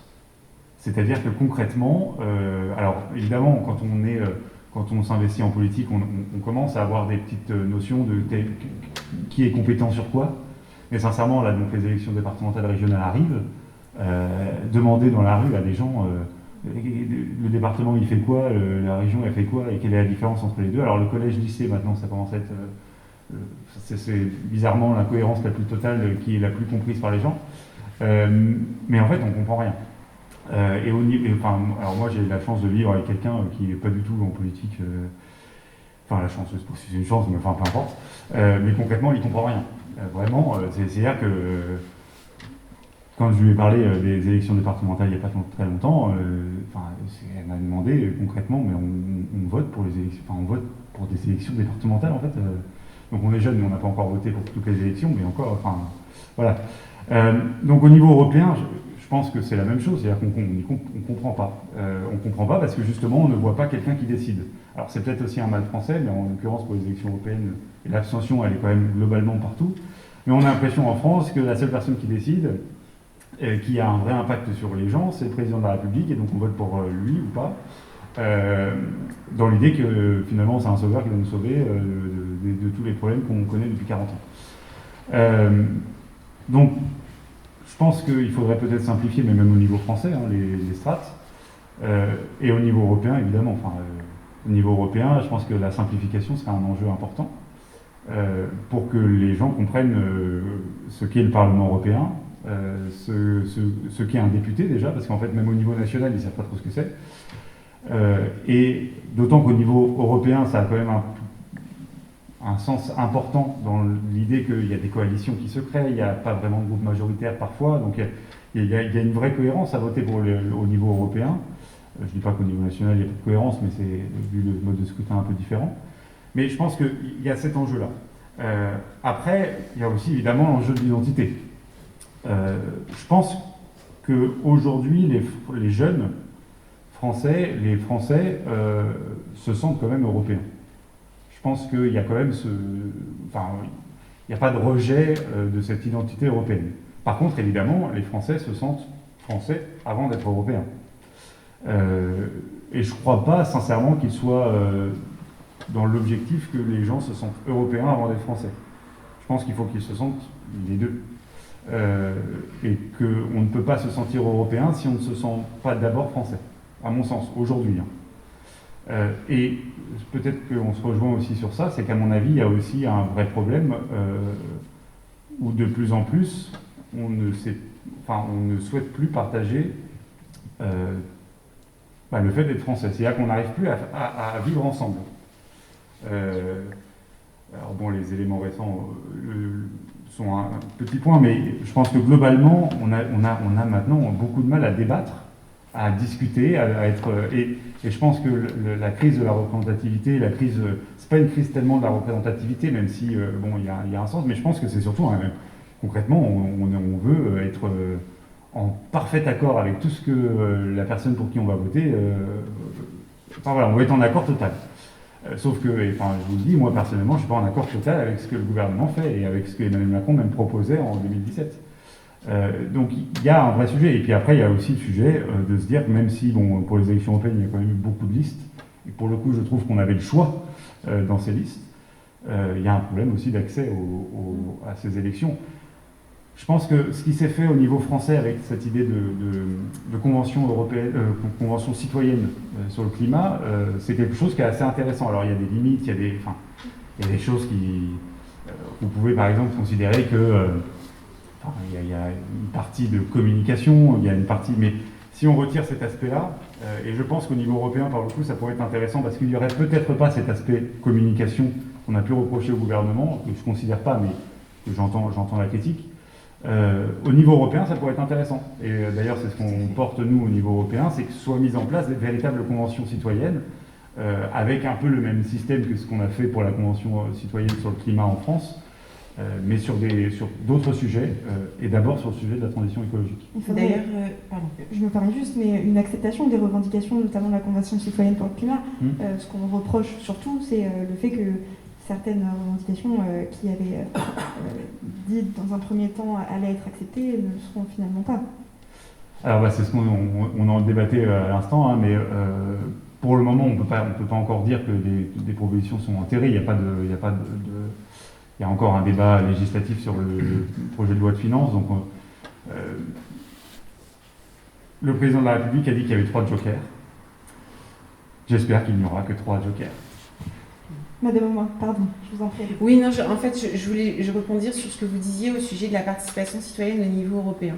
Et je pense que c'est effectivement un échelon tout à fait pertinent pour le faire.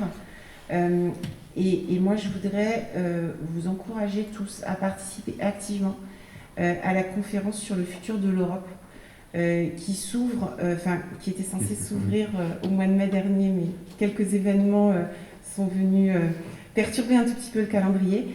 Mais il va y avoir une consultation citoyenne sur ce sujet et on discute, c'est une initiative de l'Union européenne, on va discuter dans le cadre de cette convention, de cette conférence sur le futur de l'Europe, justement sur ce qu'on veut que soit l'Europe de demain. Et notamment des sujets démocratiques, sociaux. Par exemple, est-ce que vous savez qu'aujourd'hui, le Parlement européen, qui est finalement la seule instance qui est constituée de gens qui sont élus par nous pour faire ça, ils n'ont pas l'initiative des lois. C'est le seul Parlement, dans un État démocratique, qui n'est pas l'initiative des lois. Ils ne peuvent pas proposer de loi. Ils ne peuvent que s'exprimer, approuver ou rejeter, sur des projets de loi proposés par des instances qui, elles, pour le coup, n'ont pas cette légitimité démocratique-là, et notamment la Commission européenne. Donc, après, moi, je ne m'étonne pas tellement, finalement, que les Français qui ne sont pas passionnés par ce sujet ont un peu de mal à comprendre à quoi servent les élections européennes, puisque, quelque part, finalement, on leur demande de voter pour des gens qui, en réalité, ne sont que des moitiés de députés, puisqu'ils n'ont que la moitié des compétences. Oui, ils ne votent même pas le budget. Voilà. C'est le Parlement qui ne vote pas le budget. Absolument, voilà, par exemple, c'est un autre exemple. Donc effectivement, tout ça n'est pas très démocratique, et je pense qu'avec cette conférence sur le futur de l'Europe, on a vraiment tous intérêt à participer au maximum, je pense, pour justement apporter un peu de sens à tout ça. Comme on disait tout à l'heure, marché unique, très bien, l'euro, très bien, tout ça nous a beaucoup aidé, on est content de l'avoir eu, mais tout ça a besoin de sens, et tout ça a besoin de démocratie, de citoyenneté, de participation, tout ça a besoin aussi de social. Oui, on parle effectivement de mettre en place un SMIC européen. Oui, il y a des avancées qui se font, mais ça doit aller plus dans ce sens-là, et surtout ça doit se faire d'une manière plus démocratique et vraiment dans la représentativité des citoyens européens, ce qui n'est pas le cas. Après, sur la question de l'identité, je trouve ça intéressant, en fait, la réaction que vous aviez tout à l'heure quand on parlait de défendre son pays au niveau de l'Union européenne. Moi, personnellement, je suis normande d'origine. Moi aussi. Ben voilà. Toi Non. Non, mais vous venez d'une autre région de France, je ne sais pas laquelle, mais... Bretagne, enfin... Bretagne, bon. Pas loin. Voilà. Moi, Et le personnellement, quand il y a Mont-Saint-Michel. des discussions au Parlement français, donc à l'Assemblée nationale et au Sénat en France, je ne me demande pas si on défend les intérêts normands. J'attends par contre que le Conseil régional de Normandie s'occupe des intérêts normands, ça c'est certain. Ça c'est vraiment très important. C'est le rôle du Conseil régional normand que de s'occuper des intérêts normands, c'est le rôle du Conseil régional de Bretagne de s'occuper des intérêts bretons. Par contre, c'est le rôle du président de la République. au niveau de l'Assemblée nationale et du Sénat, on parle des affaires françaises, et j'attends que l'on défende dans ces instances-là, ou au niveau effectivement de la présidence de la République ou du gouvernement, qu'on défende l'intérêt général, le bien commun, au niveau français, au niveau national. Et j'attends la même chose du niveau européen. Parce que finalement, on a déjà un échelon national pour s'occuper de nos problématiques nationales. Donc on n'a pas besoin que ces problématiques nationales soient celles qui soient sur le devant de la scène et qui soient finalement l'alpha et l'oméga de toutes les décisions qui sont prises au niveau européen. Non, c'est au niveau européen qu'on est censé penser dans ces moments-là. Et donc, c'est l'intérêt général européen.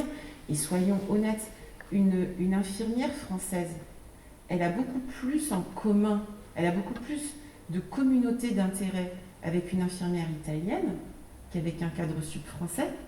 Sa vie à l'infirmière française, elle ressemble beaucoup plus à la vie de l'infirmière italienne qu'à celle du cadre sup français à la Défense.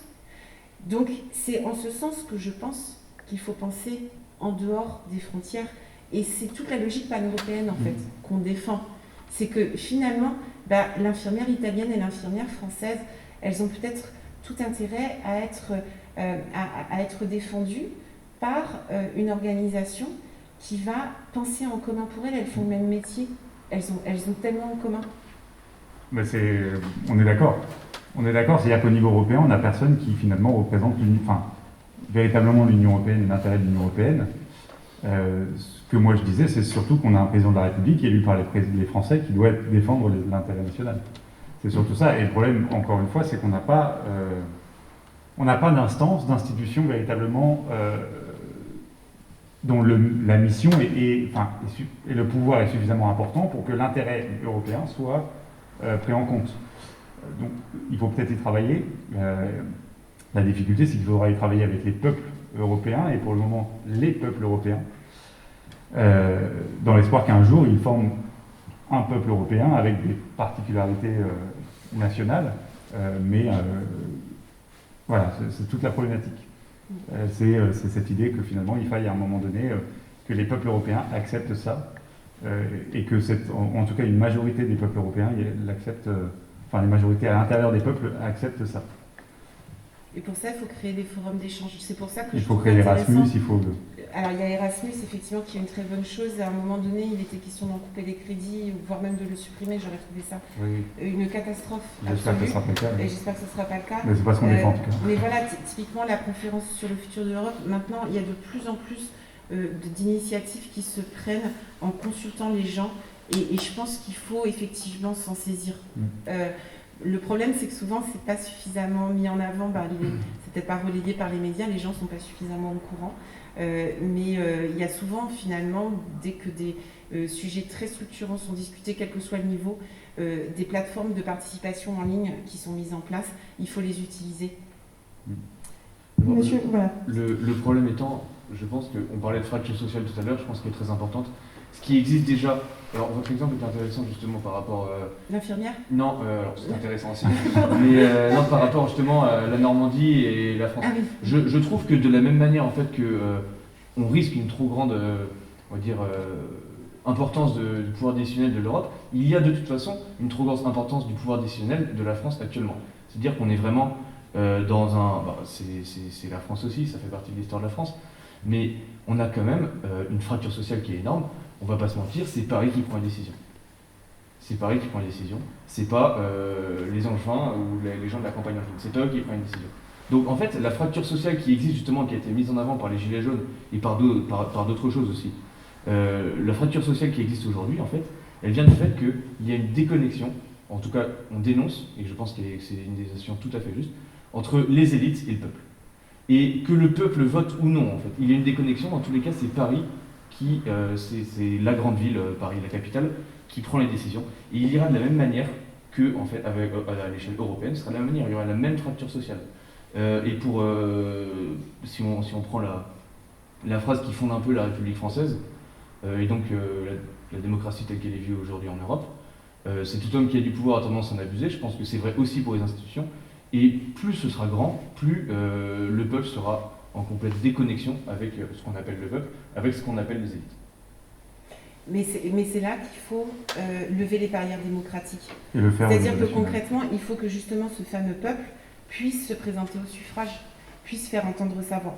Et pour que ce fameux peuple puisse faire entendre sa voix, il faut qu'il y ait des gens qui puissent se présenter plus facilement aux élections et non pas devoir dépenser 800 000 euros.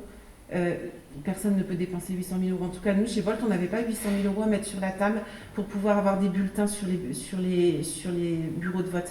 Et je pense qu'honnêtement, si on n'avait pas toutes ces barrières démocratiques, si elles étaient levées, et si on favorisait plus la participation citoyenne, notamment avec des consultations, l'initiative de la Convention, effectivement, sur le climat était intéressante. C'est un essai intéressant, je pense que ce sera à creuser.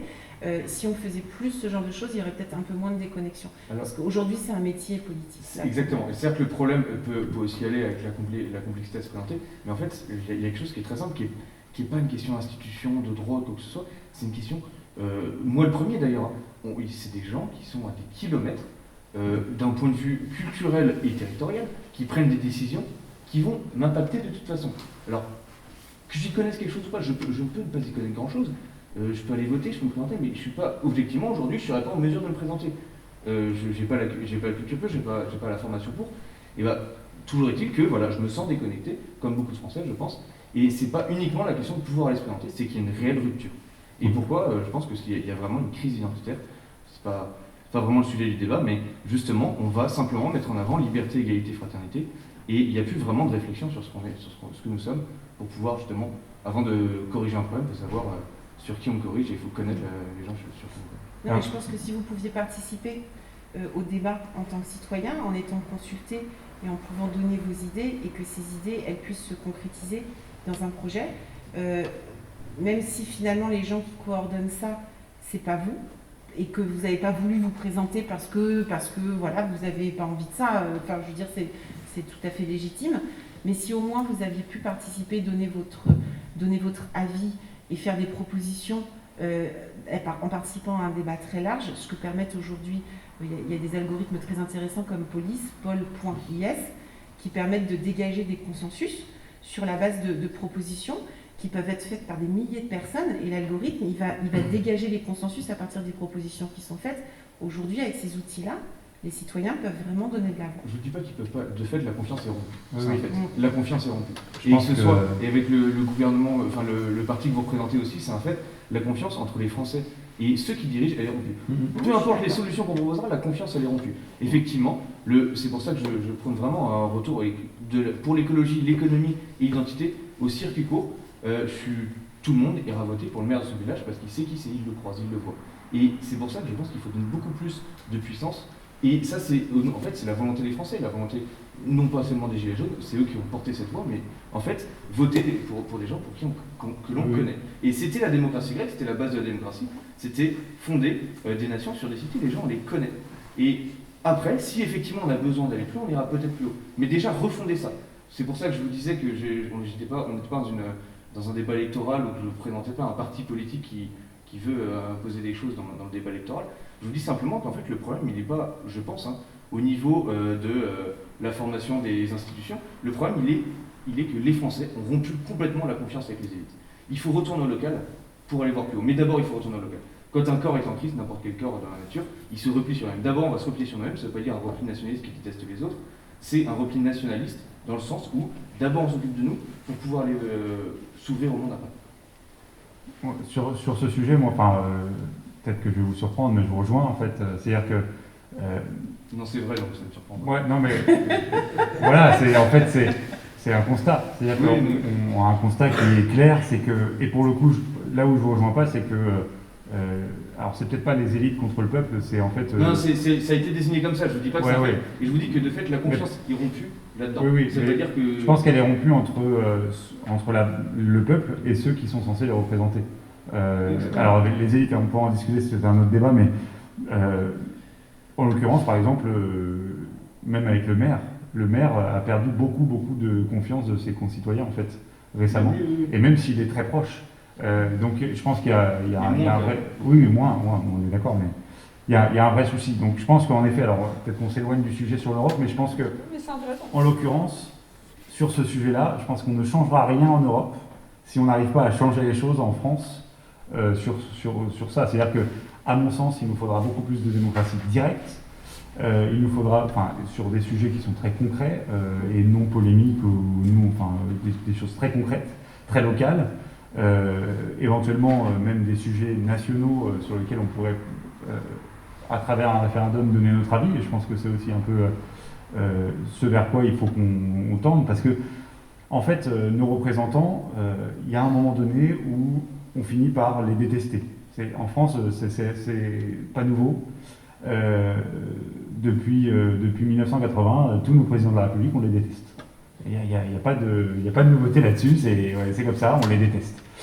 Donc évidemment, je ne fais pas partie de ceux qui détestent Emmanuel Macron aujourd'hui, mais je suis conscient qu'une bonne partie une grande partie d'ailleurs de la population, et peut-être une majorité encore aujourd'hui, n'est pas en accord avec ce qui est fait. Donc il va falloir réfléchir à un moment donné à comment réformer. Alors plus de démocratie directe, peut-être plus de référendums locaux, peut-être plus de référendums. Ce qui se fait, alors moi je suis saumurois, je ne connais pas Angers particulièrement, mais ce qui se fait à Angers sur les budgets participatifs, je pense que c'est une proposition qui est intéressante, qu'il faudra peut-être élargir à des budgets beaucoup plus importants, parce que je crois que c'est 1 million d'euros, alors je m'avance pas, peut-être qu'on pourra en parler, 2 millions.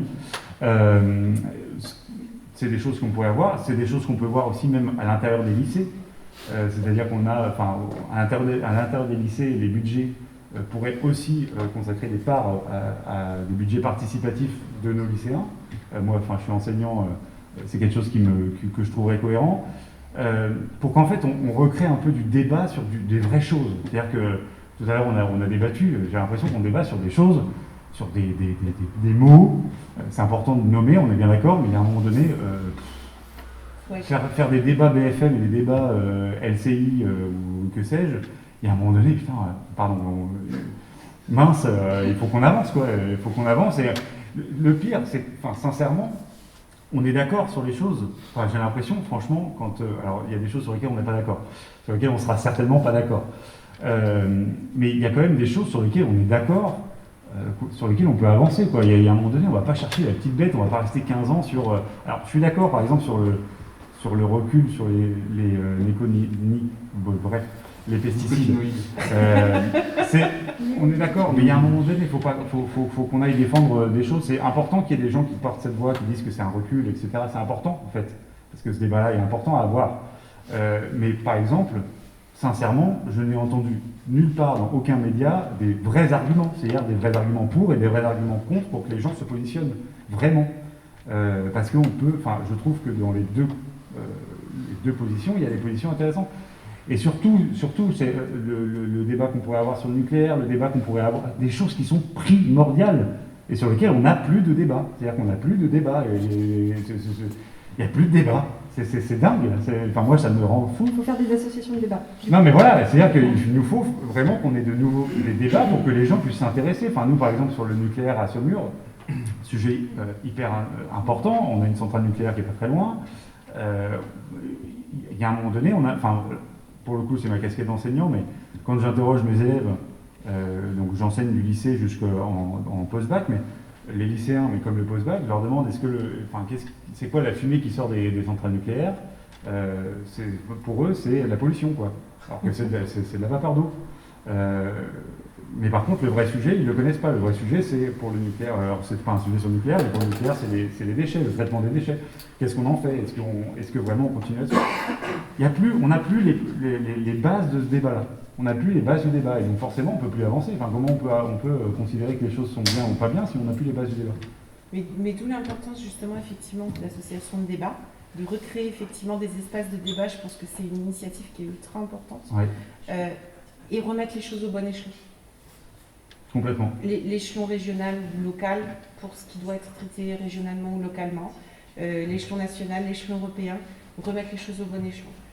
Oui, je pense que c'est important. Et au niveau européen, évidemment, là aussi, d'avoir des débats qui portent sur des choses européennes, avec des compétences européennes. Enfin, moi, j'ai été atterré qu'on accuse l'Union européenne de ne pas avoir réagi sur la question sanitaire, alors qu'elle n'en a pas la compétence. Il n'y a pas de compétence, alors on leur dit, bah oui, mais elle aurait dû réagir. Bah oui, mais en fait, elle n'en a pas la compétence, et pourquoi elle n'en a pas la compétence? Parce qu'on ne lui a pas donné la compétence. Donc elle ne peut pas réagir.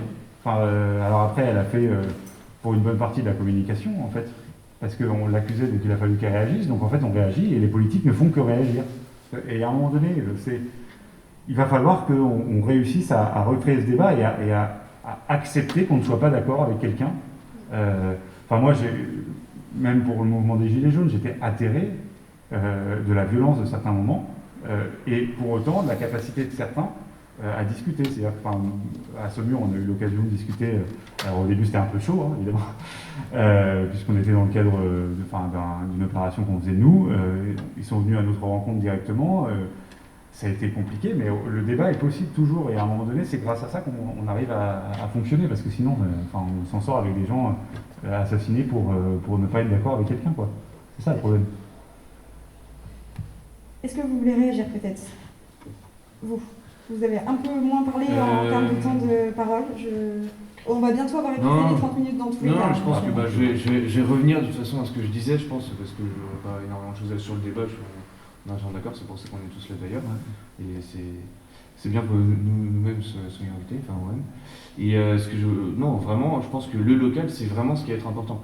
Et ça concerne, je vous disais, autant l'économie que l'écologie, que l'identité, que la démocratie. Et je pense qu'il faut c'est pas, ça peut vous paraître anti-progressiste, tout ce que vous voulez, mais il faut revenir sur le modèle grec plutôt que sur le modèle républicain français qui, pour le moment, il y a une fracture qui a été faite. Je crois pas que ce soit anti-progressiste. Non, mais revenir, si vous voulez revenir en arrière en démocratie, de toute façon, c'est Jean Co qui disait il se peut que le progrès soit le développement d'une erreur. Donc revenir en arrière n'est pas un problème en soi. Je pense qu'il faut revenir à des échelles locales, une démocratie réellement grecque, participative, etc. Merci beaucoup. Est-ce que vous avez des questions ou pas? Allez-y. Moi j'ai une petite question sur parler, alors je reviens bien en avance sur l'histoire entre les pays européens qui se font la concurrence sur des marchés. Notamment sur le travail détaché. Sur les travails détachés par exemple. Comment on fait pour se mettre d'accord sur des règles, les mêmes règles, par exemple les règles fiscales, si on n'a pas, si chacun défend ses intérêts nationaux? D'ailleurs, la fiscalité est effectivement un des sujets sur lesquels l'unanimité est requise au niveau du Conseil européen, ce qui fait qu'effectivement, on n'a jamais réussi à faire l'harmonisation fiscale. Ce qui fait que des pays comme l'Irlande, par exemple, sont capables de faire du dumping fiscal et donc d'attirer des sièges sociaux de multinationales avec une taxe, un impôt sur les sociétés à 12%. Là où les autres pays sont, ça dépend des pays, mais entre, on va dire, 23 et 32, 33, selon les pays. Et d'ailleurs, ça a amené à une situation qui est très étrange, c'est que pour faire face à ce dumping fiscal, les autres pays se sont mis à baisser leur taux d'impôt sur les sociétés. Le truc, c'est que l'argent, il faut bien qu'il vienne de quelque part. Du coup, si on baisse le taux d'impôt sur les sociétés, l'argent, on le prend où? Sur les ménages.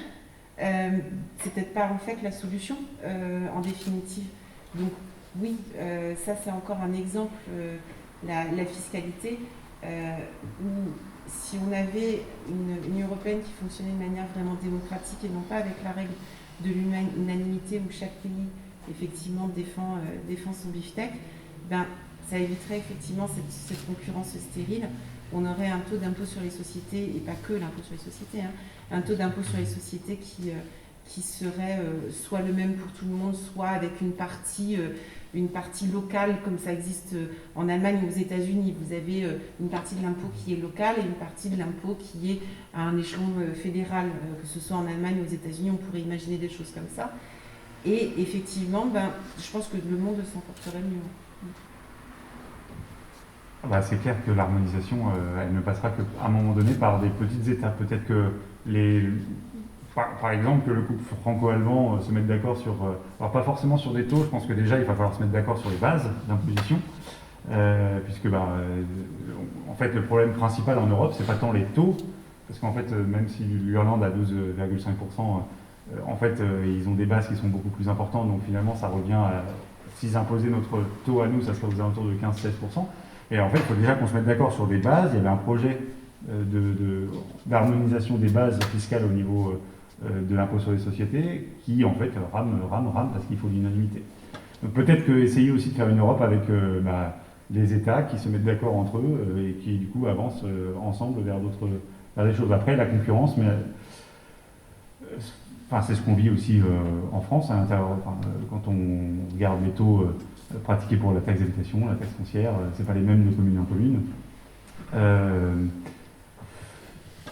Je pense pas que ça soit malsain en soi qu'il y ait une sorte de concurrence sur certaines choses. Après, il faut peut-être en effet des fourchettes. Peut-être comme il existe des fourchettes pour la TVA ou des choses comme ça. Simplement, je rejoindrai un peu là-dessus. En fait, je pense pas qu'il soit malsain qu'il y ait certaines inégalités dans les échanges européens. Et simplement pour dire qu'en fait, il y aura toujours le problème de toute façon de chacun qui vote pour son intérêt, qu'on soit de toute façon, même pour l'exemple des travailleurs sociaux, pour tous les exemples possibles imaginables, il y aura cette idée selon laquelle chacun de fait va voter pour son intérêt. Donc le problème, je pense qu'il restera là. Sans vous interpréter un peu la vidéo. Merci beaucoup. Je vois si on a répondu. Allez-y. Je reviens à ce que vous avez dit, madame. Vous avez beaucoup vanté la capacité, grâce à l'Union européenne, de faire des prêts. Mais est-ce que c'est pas plutôt un problème de pousser aux prêts toujours Le problème, c'est d'y avoir recours. Là, c'est une bonne question. Oui, c'est ça, mais en fait, vous avez vanté énormément la capacité à l'Union européenne, ce qui nous permet de faire des prêts et de vivre endetté. Est-ce que le problème, c'est pas plutôt, ce que pousse plutôt, c'est pas plutôt un problème que met l'Union européenne de faire des prêts, de vivre endetté, et au lieu de plutôt réussir à adapter son mode de vie et adapter son budget? Mais on est d'accord, le fait est que le modèle français qui consiste à vivre à crédit, il est effectivement pas sain, c'est-à-dire que normalement le principe de base c'est dans les périodes où tout va bien, on essaye de faire des réserves, rembourser la dette, etc., de sorte, par contre, le jour où il y a une crise, à pouvoir se réendetter éventuellement ou utiliser des réserves qui ont été faites.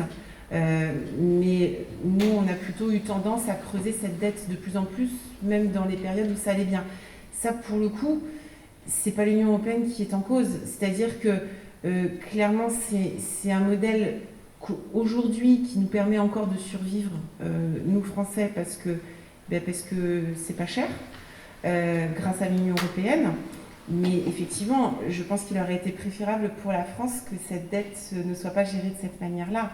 Après, pour le coup, c'est pas l'Union européenne qui gère de cette manière-là pour nous. Hein. C'est vraiment des choix politiques qui ont été faits. C'est intéressant parce qu'en effet, ça encourage en fait à faire de la dette. On est bien d'accord.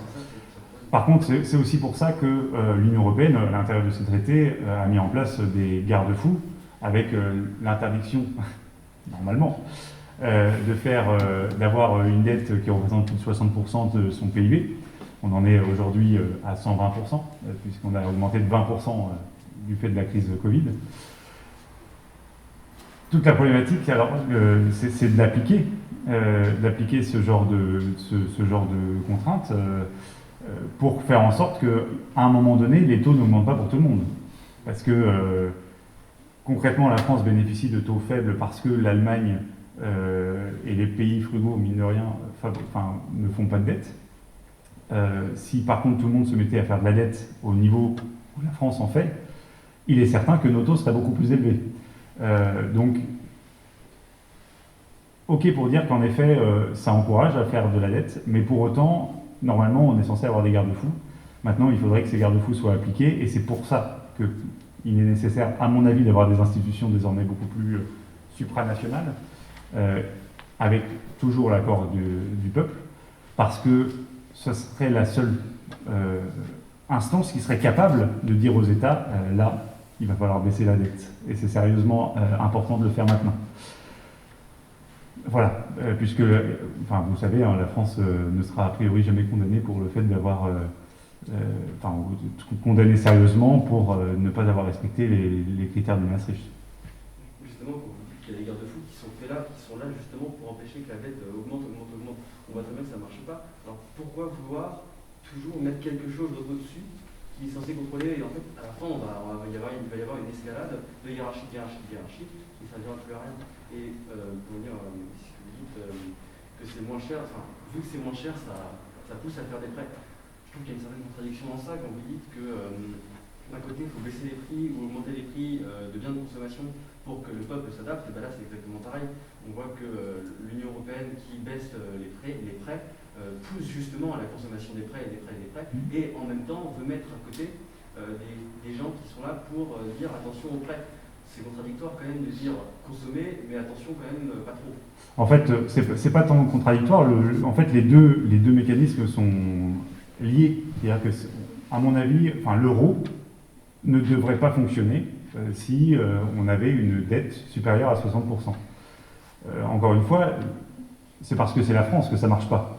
Pour beaucoup d'autres pays, et ça n'a pas été simple pour eux, notamment la Grèce, l'Espagne, etc., ça a marché, ces critères de Maastricht, c'est-à-dire qu'on l'Union européenne a été un peu dans l'obligation de les aider pour sauver l'euro, et en même temps de leur demander de respecter ces critères.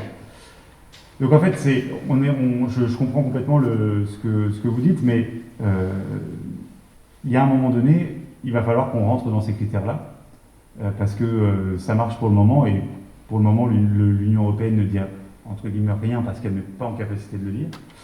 Mais le jour où elle sera en capacité de le dire, ça pourrait être compliqué pour nous, et je ne parle pas des gouvernants, je parle de nous, les gens, dans la mesure où on serait dans la capacité de répondre de cette dette. Après, je pense qu'il y a aussi, je pense qu'il faut minorer peut-être un peu ce sujet sur les critères de Maastricht. Même les instances européennes aujourd'hui reconnaissent que les critères de Maastricht, qui effectivement sont une mesure saine de politique monétaire pour qu'on puisse continuer effectivement à bénéficier de taux faibles, ça a quand même de gros désavantages, et notamment lorsque vous appliquez des critères aussi drastiques sur un pays qui a un taux de croissance faible ou inexistant, vous les mettez à la gorge, en fait, vous les assassinez, ça sert à rien. Ça crée, c'est ce qu'on appelle la fameuse politique d'austérité. Et aujourd'hui, même la BCE en revient, même le FMI lui-même, le chantre de l'austérité dans le monde depuis toujours, nous dit dans son dernier rapport, allez-y, dépensez, faites des plans de relance parce que c'est le moment ou jamais. Ouais, en fait, c'est un peu comme dans un ménage, comme vous et moi, en fait. Quand on est bien content de trouver la banque pour nous prêter quand ça va pas bien et qu'on a un vrai problème et qu'il faut qu'on puisse investir ou tout simplement faire face à une difficulté. Par contre, la banque, elle attend de nous, et c'est normal, que quand tout va mieux, qu'on a été augmenté, etc., qu'on rembourse la dette. C'est juste finalement du bon sens, comme beaucoup de choses finalement, c'est souvent du bon sens. Moi je dirais simplement que en fait, c'est ce que je voulais dire au début, c'est que en fait, au début on a besoin de l'Union Européenne et à chaque fois ça va de plus en plus loin. Et en fait, ça devient une solution qui est présentée comme quasi nécessaire. Mais le problème, c'est que les États ne montrent pas l'exemple, effectivement, d'où la fracture aussi. Les Français, s'ils voulaient emprunter, ils l'emprunteraient aussi. Et ça entraîne beaucoup de choses, ça entraîne de la surconsommation et c'est des problèmes écologiques aussi. Donc c'est qu'il y a beaucoup lié, simplement, on parlait tout à l'heure de changer de mode de vie. En fait, plutôt que de vouloir faire des institutions qui rendent les choses plus simples pour pouvoir continuer à emprunter, peut-être changer de mode de vie à l'échelle personnelle, mais aussi à l'échelle des pays, et donc peut-être pas s'obliger à suivre la marge dans laquelle on est.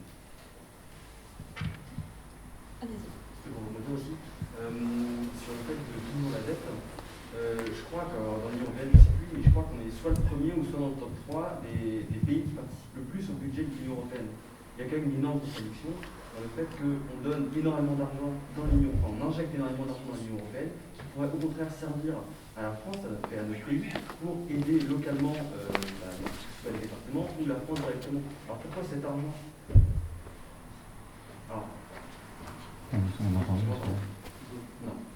Alors, oui, alors pourquoi cet argent qui est injecté dans l'Union européenne et pas plutôt injecté en plus grosse majorité dans la France, ce qui pourrait aider au contraire, ce qui pourrait aider à moins emprunter? Toute la question de la contribution, c'est alors il y a plusieurs pays qui sont plus contributeurs que receveurs. C'est tout simplement parce qu'on bénéficie de l'Union européenne aussi. C'est-à-dire que tout l'intérêt, c'est le principe de la redistribution, c'est-à-dire que nous, on redistribue aussi à ceux qui en ont le plus besoin pour qu'ils puissent consommer, qu'ils puissent créer des emplois et que concrètement ça puisse fonctionner, que l'économie puisse tourner. C'est exactement la même chose au niveau européen, c'est-à-dire qu'on redistribue à ceux qui en ont le plus besoin pour qu'eux-mêmes créent des marchés au niveau national et européen et que du coup on ait des débouchés pour vendre nous nos produits à ces pays-là. En fait, alors après, je comprends encore une fois l'argument, je le défends pas, mais l'idée de cette contribution nette, c'est de faire en sorte qu'un jour la France et tous les pays en fait soient à peu près au même niveau, pour qu'on puisse échanger de manière économique de façon plus efficace et qu'on ait tous des débouchés qui se donnent sur les débouchés des autres. Puis il y a un autre aspect aussi, c'est que quand on parle d'être contributeur net ou récipiendaire net dans l'Union européenne, on fait un calcul tout bête qui est combien on contribue au budget de l'Union européenne et combien le budget de l'européenne donne à ce pays. Mais en réalité, les bénéfices ou les désavantages de l'Union européenne, ils ne se chiffrent pas que de cette manière-là. Parce qu'en fait, ça, c'est finalement un calcul très simpliste, à l'euro, juste sur le budget européen. Mais tous les autres bénéfices qui sont liés à l'Union européenne, on a parlé largement des bénéfices monétaires, on a parlé aussi des bénéfices en termes d'échanges commerciaux, et il y en a plein d'autres. Tous ces bénéfices-là, ils se chiffrent pas en euros sonnants et trébuchants. Et donc du coup, en fait, on ne peut pas dire si on est contributeur net ou récipiendaire net, parce que c'est pas aussi simple que juste je donne tant d'euros au budget de l'Union européenne et je reçois tant d'euros en échange. Finalement, les échanges commerciaux, Airbus, etc., ça rentre pas dans le calcul. Et pourtant, c'est vraiment très concret. Donc, vous êtes en train de dire qu'on ne peut pas mesurer ce que nous apporte l'Europe. Si on ne peut pas mesurer ce que nous apporte l'Europe réellement. Autant qu'on peut mesurer, en fait... Pardon. On met un peu les yeux bandés à ne pas savoir ce que nous apporte l'Europe réellement. Donc, il faut comprendre du coup une crainte de la part des individus en général envers l'Europe. Je pense qu'on peut mesurer ce qui est chiffrable, mais pas en faisant le tout bête calcul contributeur net ou pas, parce que ça, il est beaucoup trop simpliste, ce calcul-là. Mais oui, bien sûr, en termes de PIB, il y a d'ailleurs des études très intéressantes qui ont été faites sur les PIB des pays où ils ont essayé de comparer ce que donnerait le PIB de tel pays si l'Union européenne n'existait pas. Enfin non, c'était par rapport à l'euro. Si l'euro n'existait pas ou si l'euro existait, et effectivement, ça permettait de montrer, de quantifier de manière très précise tous les pourcentages, tous les avantages de l'Union européenne. Mais après, vous avez aussi des bénéfices qui ne sont pas totalement quantifiables. C'est comme dans tout, hein. Quand vous achetez un service, ce service il a un prix, le bénéfice que vous en retirez, il n'est pas seulement quantifiable en euros, et l'Union européenne, comme tout, fait partie de ça. Hein. Après, c'est un peu la même question que de se dire finalement la France, pour les Français, a un budget de 350 milliards. Alors, on est contributeur quoi, net ou pas là c'est-à-dire que du coup, l'argent, elle va aux gens. Il y a un moment donné, elle va aux gens, juste aux gens. Et donc, ça bénéficie aux Français et aux Européens. Enfin, on ne cache pas le fait qu'en effet, l'idée est de faire en sorte que cet argent aille quelque part, qu'elle bénéficie à tous les Européens, et que du coup, par ricochet, elle puisse bénéficier aux Français. Par exemple, quand on verse le RSA aux plus démunis, l'idée c'est certes que les personnes puissent vivre, mais ça a aussi des répercussions économiques. C'est-à-dire que ça a des répercussions sur ceux notamment les agriculteurs ou des choses comme ça, qui puissent, parce que les personnes qui touchent le RSA, à un moment donné, ils consomment. Donc c'est un ricochet, et après c'est un autre. C'est le principe économique basique, on va dire, Donc alors après, est-ce que c'est mesurable? Évidemment, c'est assez compliqué de mesurer. On ne peut pas tout mesurer, et tout n'est pas mesurable au point. Mais par exemple, quand on contribue de façon nette pour protéger nos frontières, c'est une question importante. Et est-ce qu'on en tire des bénéfices ou pas du fait que nos frontières soient protégées, du fait qu'on ait mis en place des investissements pour protéger les entreprises de la cybersécurité ou des choses comme ça. C'est quantifiable. Après, je suis d'accord avec vous sur l'idée que c'est difficile de défendre l'idée devant des gens comme nous, pour leur dire, ça a apporté 250 milliards à la France parce que vous avez contribué 13 milliards d'euros de différence. Vous voyez ce que je veux dire? Oui, bien sûr. Je comprends que ça puisse être loin, et je comprends du coup qu'on puisse faire ce calcul très simpliste, mais malheureusement, ça n'est pas la réalité économique. Parce que sinon, on réfléchirait de la même manière pour les dépenses que la France fait pour les Français, sauf que c'est là aussi pas économiquement réel. C'est pour ça que la question là, elle est simplement en fait de savoir, est-ce que, c'est tout le débat qu'on avait depuis le début, est-ce que le bien commun, ou l'intérêt général, je préfère parler de bien commun, est-ce que le bien commun c'est celui des Français ou c'est celui de l'Union européenne? C'est en fait, je pense que le cœur du désaccord il est là. Et notamment sur cette question justement du fait de verser de l'argent et d'en recevoir après. Et là, est-ce qu'on verse de l'argent pour recevoir après, aider des pays voisins, mais aussi faire du coup une sorte d'investissement et de ricochet, comme vous disiez. C'est ça en fait. Mais est-ce que aussi le bien commun, il n'est pas d'abord de se tourner vers les Français, vers les nôtres? Quand ceux qui achètent nos produits sont 65% des Européens, si vous donnez de l'argent à ceux qui achètent nos produits, ils vont acheter nos produits. Voilà. En fait, alors après, ça, c'est encore une fois, c'est assez simpliste. Mais en fait, on est d'accord que quand on s'inscrit dans l'Union européenne, on s'inscrit dans l'intérêt de la France, mais aussi l'intérêt de l'Union européenne, parce moi en tout cas, c'est ce que je considère. Je considère que l'intérêt de l'Union européenne, si l'Union européenne est forte, la France sera forte. Voilà. Après, c'est différentes conceptions, mais c'est la mienne. Merci beaucoup. On va peut-être s'arrêter là, sauf si vous avez vraiment une dernière question. Mais autrement, il va être 20h45. On a tenu les 2 heures là. Je pense que vous devez être un peu fatigué aussi. Je voulais juste vous remercier beaucoup. Il y a une évidemment une grosse frustration que ce soit ni la gauche républicaine et socialiste, ni la France Insoumise, ni Europe Écologie Les Verts aient accepté le débat avec vous.